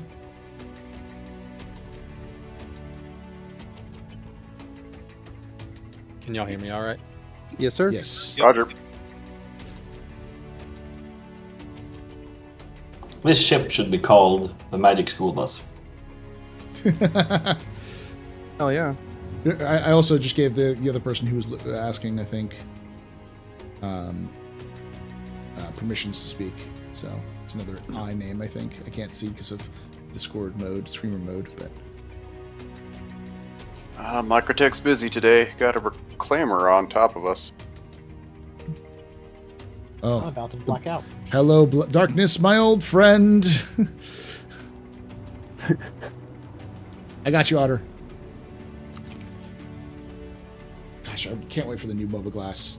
I feel like the Mobiglass is actually what's causing my frame drops. So I take it we're getting the same Mobiglass that we saw for Squadron? Yeah, it's going to be different. It's going to be a different like layout, but it's the same technology. So you think they're finally going to implement the Microtech ones where you can have like different colors and stuff? Oh, I hope so. I hope that we get completely different versions that we can do, because there's supposed to be 2 different versions at least, not multiples, which have different kind of bonuses. Right, because I remember they used to talk about we were going to use it like a smartphone and be able to go online and buy ships and buy stuff using our Mobiglass. I wonder if they'll still do that. I hope so. There's the Voyager Direct store, which is in the lore. A question from Half Horston asks, how many times would a person be able to respawn or regenerate before you can't print or copy yourself anymore in the universe? We don't know. CIG has been very vague on it, but it's more than once and less than 1 million. It really depends also on the how good your EEPROM sphere is and how recently you've imprinted. So those sorts of factors will factor into how good your imprint will, how well it will stay around. So do we get some micro attack mode frames show up? I remember them talking about that, and they had referred to it depends on like the level of trauma you experience, because you carry the trauma with you. Yes. And I think the example they gave was like an average of 6, because the mind can only handle being melted so many times. Yeah, it's like there's a difference between dying because of like you got shot in the head and slowly bleeding out while your lungs collapse in on you because of a poisonous atmosphere on a burning ship. That's a lot more traumatic way to die than just sudden blackout and wake up. Yeah, because they were giving examples like if you got your leg ripped off, you'd likely have a prosthetic leg when you wake up, because your brain, like you could be born with a new leg, but your brain wouldn't operate it because according to your brain, it remembers it lost that leg. Yeah. The brain makes it real. Yes. Yeah. And it's not always the case, but I think the idea is that if you reach a certain amount of damage on those, the game mechanics is like when you get to reach like a tier like 0 or tier 1, like when it's just completely ruined, and that kind of limb is when you regen. If you had it ruined and then you die, when you regen, you will have to have a replacement, either a replacement biotic, like an actual like copy of your leg to function, which will be more expensive, or like a cybernetic kind of replacement. So. Dude, that's the part 2 I've been waiting for, because your lore video when you talked about on the Hebron Sphere was fantastic. It's one of my favorite ones, and I've been waiting for the part 2 where it starts being like implemented and we can start having like a cyberpunk conversation, and like how much that is actually going to affect the gameplay, because people could be semi, quasi superhumans at some point should they decide to give them like, oh, you have robotic legs, you can jump 10 feet. Well, the reality is that CIG is, if they don't already realize it, that once they have that in place, they'll need to have the option to replace your limbs with cybernetics, to go full cyborg, full dive cyborg, because people will do it. And if they don't, then the people will find out ways, like, okay, how many times can I die before, and like, what do I have to do? Like standing out in the middle of Daymar with their arm out and being like, shoot me right here until it's broken, and then shoot me in the head, and so I can come back with cyborgs. I have had this exact thought already. How will I blow off my arm such that I have a cool robot arm? Oh yeah. So, but I think the downside for gameplay is if they let you do it, they let you actually kind of get your limbs replaced, naturally, the downside will be every time you die, you lose those limbs because you have to buy a new limb. It's not like the Ibrahim Sphere where you can regrow your limbs.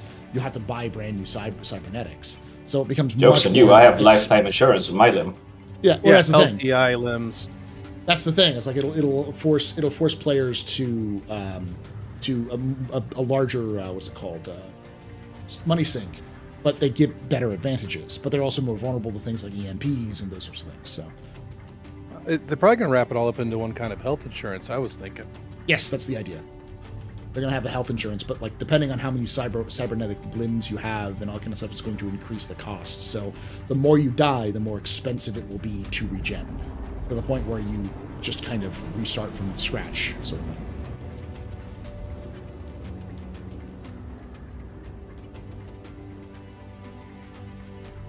Hey Paul, do you have any idea if the Ibrahim Sphere is like compatible with Tavaran physiology?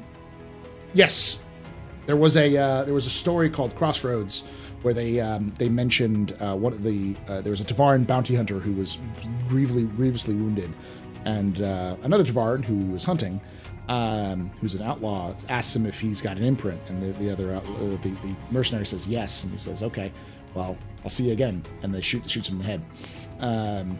Cool. So Tavaran are compatible with Ibrahim spheres. We don't know if the Jian or Banu are compatible, but I wouldn't imagine they wouldn't be. It's just a matter of knowing because regen gel should be able to copy any biologics. So it would be interesting to know if I'm assuming that we traded it with the Banu, because obviously if the Xi'an already had it, or if we have sold it to them or something. We don't know. The thing is that it's brand new technology. It's only been perfected 3 years ago. So it's only been around for a handful. We got it from the Vandul. Yeah, we got it from the Vandul, right? Yeah. Maybe the Xi'an had it from the Banu, the Vandul just never told us. We don't know, because the Vandul, the Vandul, we don't know where the Vandul got it from, because it's not Vandul technology. Didn't the new Imperator like make that stuff open source? Yes, because once it got available, she was like, everyone's getting this now. Everyone's getting the Xi'an probably do have it. Oh yeah, it's very easy to do it. The question is, does it work for them, or do they care to? Because they already live for so long. That's a whole different question. Yeah. I'm sure we'd be able to find out when they put that library in the universe. I forget what the library is called. Yeah, I bet that's in the Ark. Probably. I'd imagine they're kind of waiting for those questions until they actually have to deal with those in-game things, like, questions about if a Jian character will respawn or regen, that kind of stuff. So I can't imagine there's too many people that are quite lore buffed as you. They have to be contacting you for your opinion or something, right? For like lore consistency. So I talk with a couple of, like, at least one of the writers semi-regularly, but mostly about their kind of non-Star Citizen stuff. But I do know that they watch my videos. I've heard it internally. They watch my videos. But a lot of them, the way they say it is that like they don't always know all of the consistency of their own stuff. So they'll look to me sometimes to be like, hey, yeah, it's about right. That seems about right. But it's like It's like watching, like if you work, like me working as a teacher, it's like as if I was to be working as a teacher to like watching teacher videos, which exist, like, you know, like classroom management videos and stuff like that. I don't want to do that all the time. On my free It is 1,300 employees, and not all of them can be in on the lore meetings. Yeah. So it's just so much for people to know. There's only got to be a handful of people to have like that level of wisdom on it. None of them have that the level of information I have. That's just because it's so much. They don't have the time to. Because they're not only having to know their own lore, but they have to make new lore, and they have 5 different writers. So, and even I probably don't know all of it. I'm almost certainly wrong on certain of the other aspects too. So, I'm at Flyssa. You can fly to my location. Wonderful. What's your name? Good. Witcher Gary. That's Gary. Right. Thanks, Gary. All right. I'll see if I can find you. He's about 130 kilometers straight ahead. So tell me exactly what we're going after right now. So this is the UEES Flyssa. This is the site of the largest disaster in spacecraft in the 29th century. And it is a downed javelin. I remember this story. Yeah. There was the young, she was very ambitious. Yes, officer, the ambitious admiral. And she finally got control of the big boy ship, and then ended up going down. Mm-hmm. It's a good story, actually. Like it's a shameful story, but it's a well written one, I think. Yeah, USS Flyssa is an interesting. Like they built it in because originally they had the idea that they might actually turn the Flyssa into like an outlaw hideout. Because when Montreal was first working for them,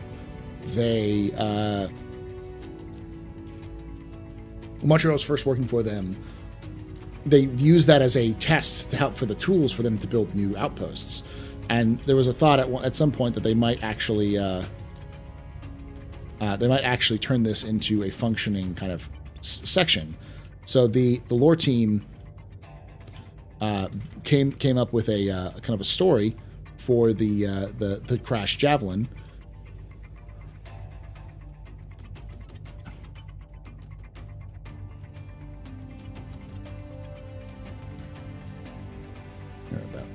Game Boy's about 20 cam on top of them, so they came up with this interesting story, and so now we know the story of the name of the ship and why it went down. Something I think would be pretty neat is to see people when they could build their own stuff, kind of build around these famous areas, and we could see people naturally gravitate towards things like we saw in history with people making, you know, the original towns and locations. I think it'd be really cool to see a living and breathing town near these places. Yeah. To see how they evolve. I think this is the first time I've ever been out here. Yeah, I've been here a couple times. You can see down there, as I'm kind of zooming in there, that is the Flyssa. See, it's partially concealed and consumed by the sands of Daymar. It's been there for almost 70 years now. I'll tell the story for YouTube and posterity, but so I'll mute myself here while I'm doing it. Gary, we're approaching from the southwest coming in. We're about 2 clicks away. We're going to come in under you and hit the valve, or just kind of drop pretty close to the Jav. Yeah, I'm in holding pattern. I will stay up in the air. That's a nice A1. That was a great flyby there, Game Boy. Very clean. I like that red. Yeah. Ground team, ETA 30 seconds. All right. We don't. There's probably no hostiles, but always get tactical just in case.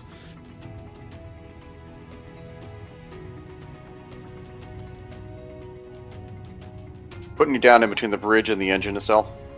Got it. Railguns if you got them. Yeah, because we might encounter other players coming through here, so. Go, go, go. Go.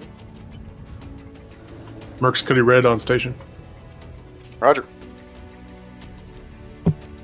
All right. So this is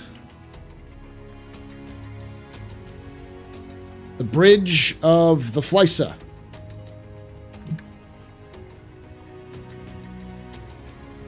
So, nobody actually survived the Flyssa's fall, but I'll explain a little bit about the ship itself.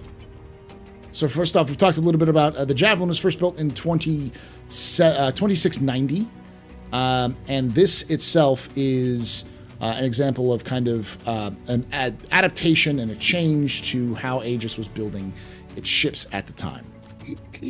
Specifically, this was a kind of the new navy built around smaller fleets and to counter the Vandul from, I can't remember the Imperator, but it was a brand new Imperator who came in. She took over from her father and immediately set about trying to change and improve the situation. Now, in the 2860s, right after the Stanton system was discovered, the UEE installed floating platforms in the naturally habitable gas giant of Crusader, which would eventually become Orison. There, they built these large shipyards, possibly to manufacture or repair ships like Idrises and Javelins, taking advantage of the kind of low-mass gas giant in the natural area, so they could have open-air repairs without having to deal with similar problems to being on other atmospheric planets. The first admiral in charge of this station was Admiral Plavina Marlin. She is kind of the founding mother of the city of Orison because she advocated for the expansion of the platforms and to expand the base there. But she didn't want to be in Stanton. She wanted to be on the front lines with the Vandul because she was descended from a family who had escaped Virgil during the end of during the fall of Virgil. Her grandparents had escaped Virgil and raised her on stories of the dramatic escape. So she was very, very anti-Vandul and wanted to join the Navy specifically so she could fight the Vandul. And while she was considered to be very promising as an officer, she was a bit of a reckless, and so she never had a chance to. She was very reckless. She didn't have a chance to combine frontline to be a frontline officer. She was given this post as a means of kind of calming her down, maybe getting her kind of used to more drudgery work, and if she kind of proved that she could still keep it together, she was going to eventually get promoted up to the front. While she hated the whole thing, she did take the whole thing to heart. Ran constant drills, combat drills for the small defense fleet, which included the UEES Flyssa, and at least a couple squadrons of fighters. And they were very, very ready. They were ready for just about anything to happen. During this time as well, Daymar and other moons, and of course, places like Hurston, which eventually become Hurston, Stanton 1, these locations were rife with illegal miners. Because of the time, there was it was an economic downturn, so a lot of people were trying to find ways of making money, and some people were illegally sneaking into the system to mine the system, despite it being off limits to civilians. Most of the time, the military just turned a blind eye to it because they're just like, this is bad. It looks bad on them if they were trying to jail these civilians. But it's my theory, at least, that these are the original descendants of the Stanton system, which had returned to try to eke out more of a living and would eventually become what we know today as the Dusters gang. But in one day, a large, and I mean massive group of miners of just large, complex mining operation was discovered here on Daymar, not too far from here. And it was this was to be made an example of. So Admiral Marlin decided that she ordered the captain of the Flyssa and several squadrons of fighters to, quote, rattle their screws loose, to come in hard and fast and scare the miners into submission, to kind of a show of force to prove that they are that who's in control of the system.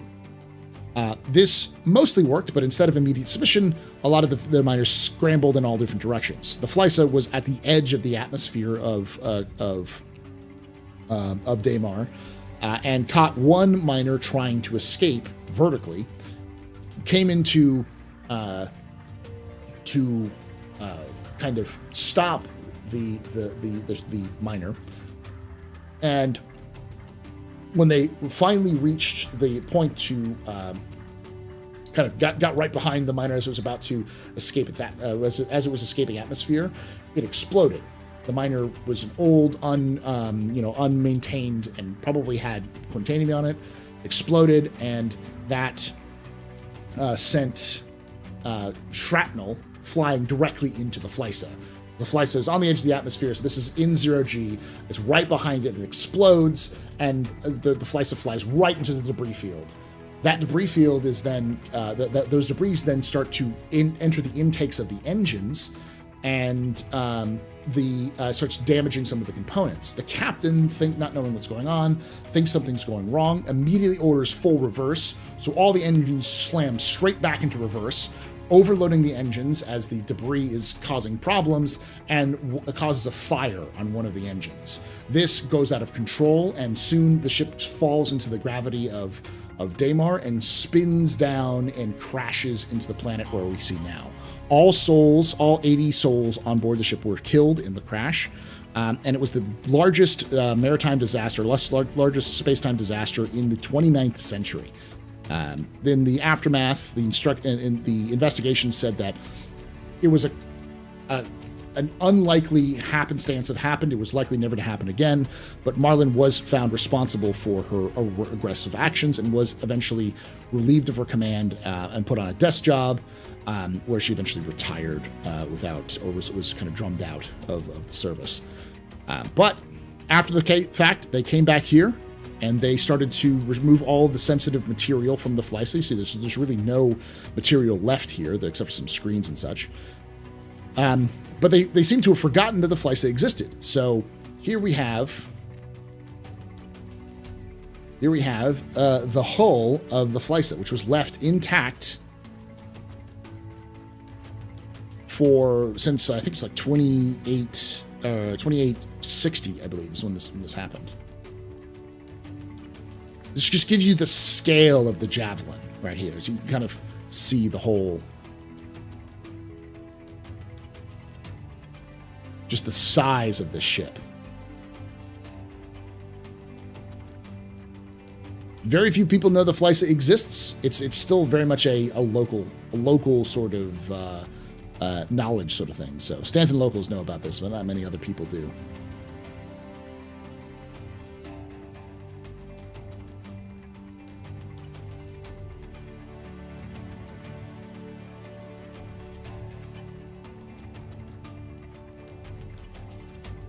So yeah, you gotta get on here.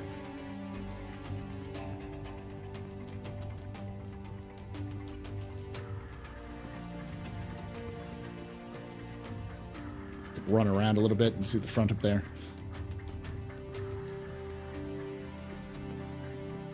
Yeah, most starter ships can land inside the Flyssa's engines. These engine intakes, this should show you the sheer size of them.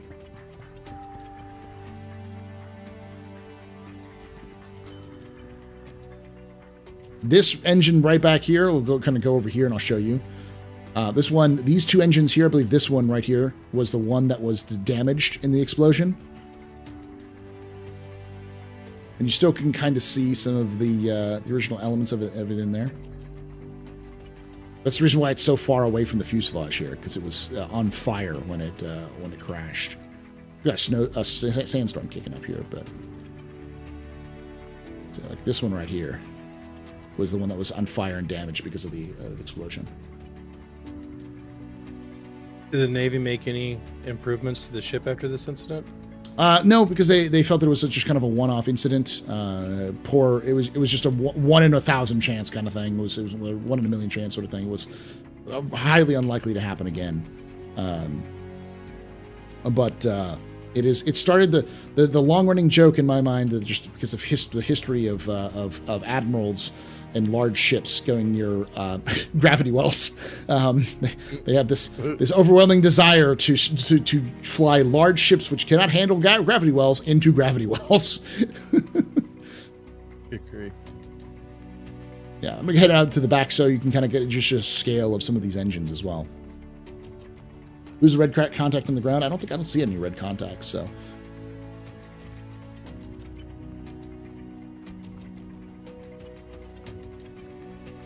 Game Boy's skating over there.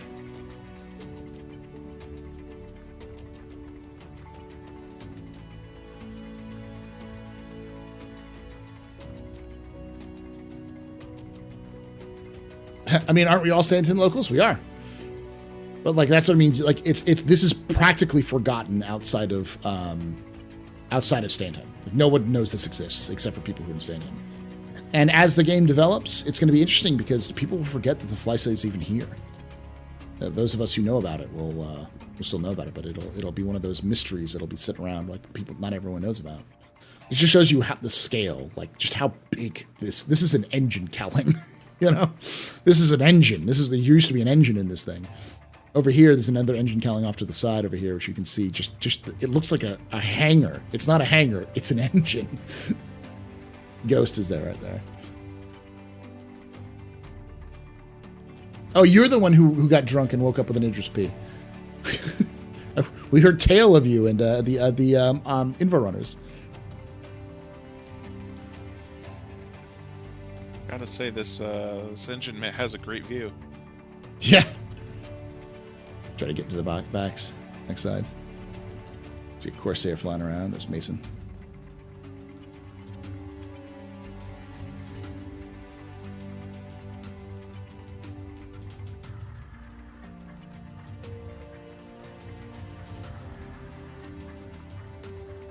This just to give you the kind of context. You could probably fit a Vanguard in here, honestly.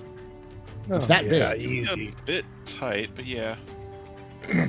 No, it would definitely wings in. You can fit three of them in, but like I'm nut worried to butt. about height. No, it's in. It definitely 100% this fits. Yeah. In fact, hey, Witcher guy, let's find out. Now, let's get out of the way because his backblast, his reverse thrust already hit me. Oh, I'm being tossed around like a ragdoll right now. Yeah, just get away from his thrusters because they're pretty powerful. When the retro thrusters hit just right. Yes. We are sciencing right now. You get down a little bit, you can go up a little bit more. Ooh, I might have been wrong, boys. Up a little bit more. No, it's just Utho. It might. Yeah, I think it's close. It's close. It's very close. But that just gives you like this is Vanguard for scale to give you the idea of how big this intake is. The width is bigger than it's probably 2 Vanguards wide. This is just one engine. There are 6, I think 8 engines of this 4 scale. On the back, 2 up front, I think. Yeah, there's 4 in the back, 2 up front. So yeah, 6 engines. That kind of scale for how what we're looking with. Heavy armor helps with that backblast. All right, let's all pile back in and head back to the IAE. I just wanted to thank you for joining us on this tour. Hopefully you enjoyed it. I'm sure this is several people's first time to the Flyssa, but this is the first time I've been here since I knew it was called the Flyssa, because it was in game before the lore started happening for it. So just the crashed Daymar Javelin for the longest time. So the first step on the Valk is going to be Seraphim to refuel, as XL1s are very thirsty. Hopefully you can refuel.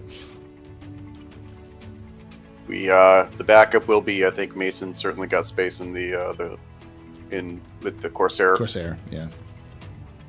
Well, there you go. And the engines make for great landing zones. I'm gonna get in the bottom turret.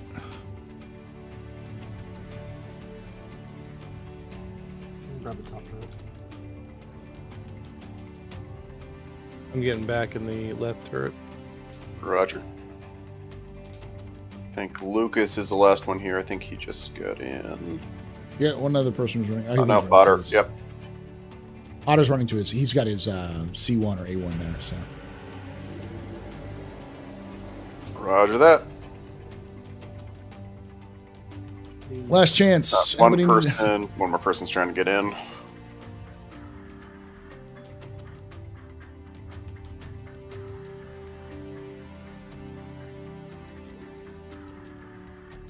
Are we having a problem? Is this person phasing through again? Is that the problem that we're having?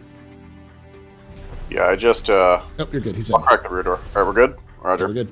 All right, lower force 1 departing. Oh, this is Game Boy. Game Boy? He's got his own ship. He's got his own ship, I think. Yeah.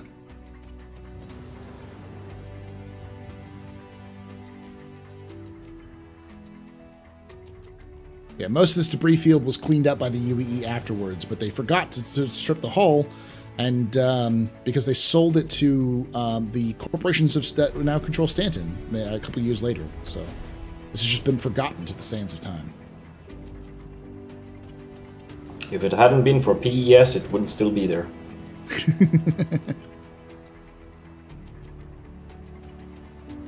I wonder if it's still scale accurate. I think it is. Yeah.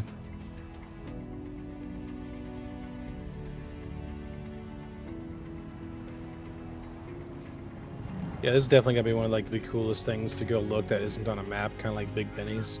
Yeah, Benny Henge. Yeah. Yeah, I'd say this and Benny Henge are probably the two of the cooler places to find that you just have to know about. Mm-hmm. Yeah, I've never heard of Benny Henge. That sounds pretty cool. Oh, it's awesome. I used to give tours. I used to give tours, like 4 tours a day, because there's a trick. You have to look up how many kilometers you are from the moon and how many kilometers you are from Grim Hex. Yeah, you got to and then go straight down. It takes practice to get there. Definitely a fun little Easter egg. Oh, it's cool. Yeah, and if you go there during Halloween time, you get the helmet. What's the story behind Benny Henge? There's actually lore in Grimhex. If you go to a certain place in Grimhex, you will see the similar big bennies everywhere, and you can find pads of an artist who's struggling, who lives in Grimhex, talking about like what they're doing. And you can actually when you go to Benny Henge, you see there's a person who's crushed under a Big Benny's machine. That's the artist. They got crushed by their own Benny's machine. While doing it, because they never told them, because it was their secret magnum opus. So that's super cool. Yeah. Yeah, there used to be another one at Port Olisar, but that's gone.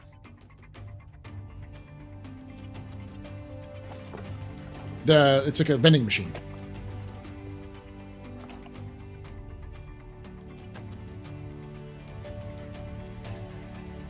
I could go for some Big Bennies right now. If you have any more questions in chat, feel free to let me know as well as we're transporting back.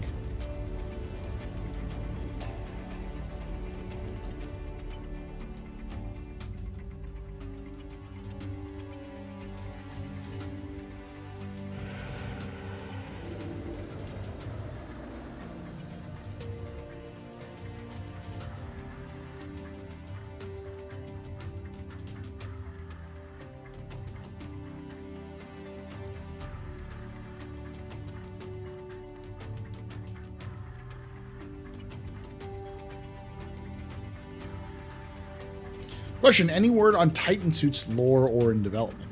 Yes, the Titan Suit is built by Virgil Ltd. Limited, the company that makes a lot of the suits for the advocacy. You'll see the Virgil suits in game. They make what's called the Zeus system. Not confusing, considering how many Zeuses there are in Star Citizen right now. But the Zeus system is like a version of combat. It's the Titan suit, but it's their version of the Titan suits, which is designed specifically to fight the Vandal.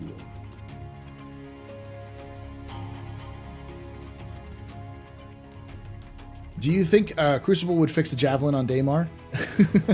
Maybe. So Aegis is making a civilian transition. Will they go mining civil planetary cargo next? Possibly. They still make some military ships. Obviously, the Saber is a military ship, but it's also designed as like it's more focused on mercenary work than civilian, than military. Are there a lot more of these kind of wrecks and Easter eggs around the verse? This is the only one that I know of. There probably are going to be more in the future. Hey, Paul and lore and pledge question.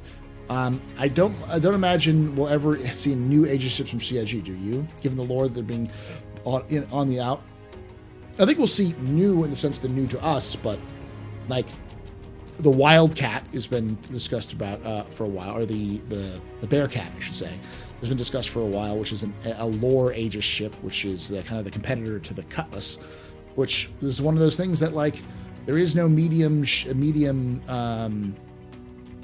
sort of like utility ship from Aegis other than the Vanguard, but that's more of a combat ship.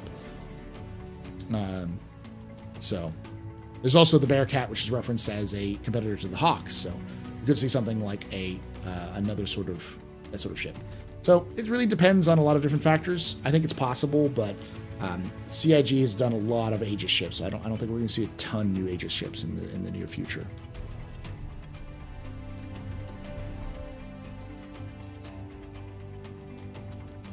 When can I buy a Universal Century Gundam game in Star Engine? I only need one star. So I know what you're talking about.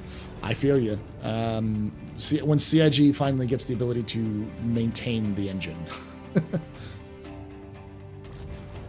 Because they said they're not selling the Star Engine. So.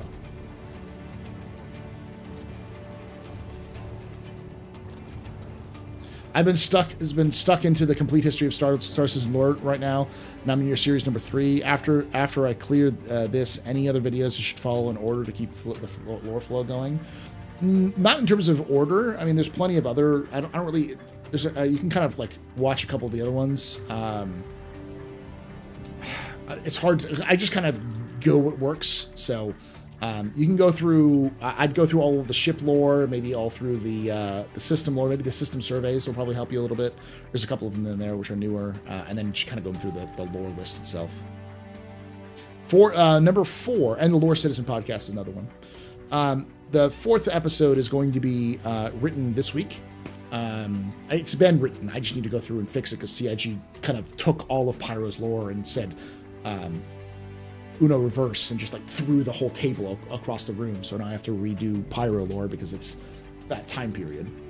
And then after that, that should, so after I do finish that should mean it should be released. I'll be finished with the written and recording of it probably by the end of this week. And then my editor will have it, who will probably get it done before the end of IAE and then probably release to everyone before the end of the year. So. All right, so unfortunately, the space station does not want to recognize the fact that we have landed, so we will go ahead and... That's because Paul is looking down. If Paul looks up, we should land. Hold on. There we go. Now you're landing. Ah, there we go. Okay. I didn't know that would do that. He was acting as the 5th landing gear. Yes. When you go into third person... If you go into third person while you're in a turret, it just spins. It's pointing straight down or straight up. So. All right. So my personal glitch that Star Citizen loves to saddle me with is vehicle maintenance never works. So I think what we can still do is kind of separate everybody out into different ships as we head back to Microtech.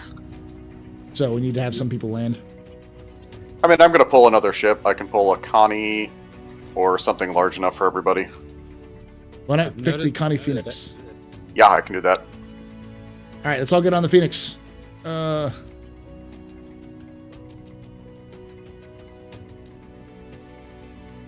hold over. Me when the hangar doesn't work, the land pad outside works. Sometimes it does, sometimes it doesn't. Tree's got the worst luck when it comes to these landing pads specifically. Let's test the gods and see how many people can fit in one elevator. Well, I have died enough on those things to know that, y'all go first, I'll take the last one. it is kind of a moving target, yeah. The elevator god is capricious and evil. I'm going to head to Mason's Corsair. So Yeah, that sounds about right. If you all want to head to Mason's Corsair, Mason, what docking bay you docked at? 6. He's at hangar 6. Roger. So Corsair will be leaving now. I'll pull out a Connie in just a sec. That's a Connie.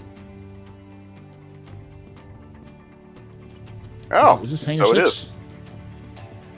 This is hangar 6. You said you were at hangar 6, Mason?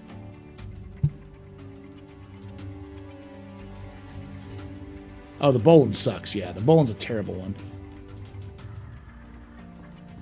That's what the elevator said. Let's try.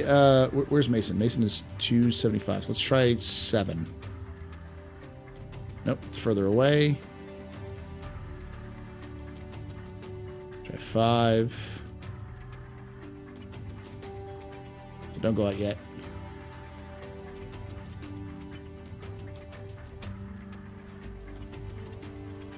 And if we want to arrive back to the IAE in style, the Cuddy Steel should get us back, no problem.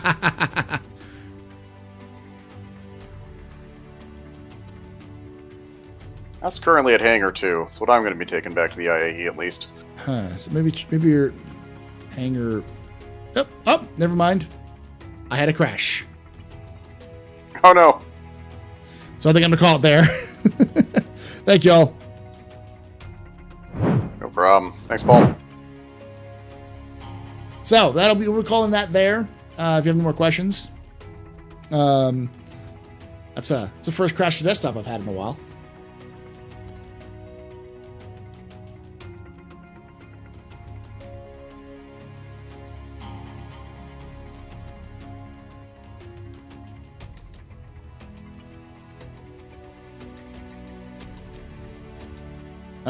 Do you believe the QT ranges will be buffed across the ships for more systems released? I think they'll do some balancing for sure, but they still they want to have it feel like you're going a distance and stuff like that. So,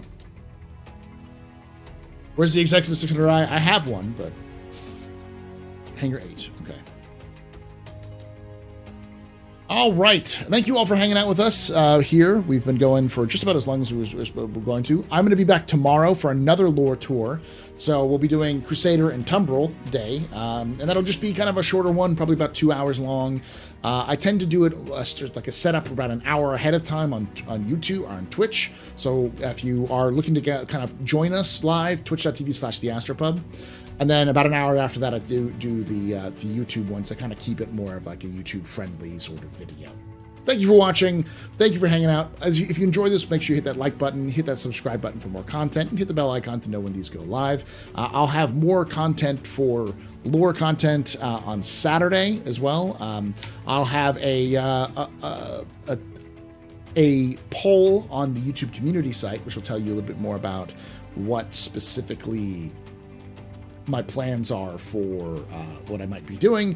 We're going to go for what I like to call the high effort, low views style. So it'll be something that I really would like and I'm really fascinated with, but probably won't get a lot of views for it. So it'll be a fun one from my side. So if you're the hardcore lore fans like myself will like it, and make sure to participate in that one. Now, thank you again for hanging out. Love your face, and like I say every time, hope to see you someday in the black. And remember, ex Historia ad Astra.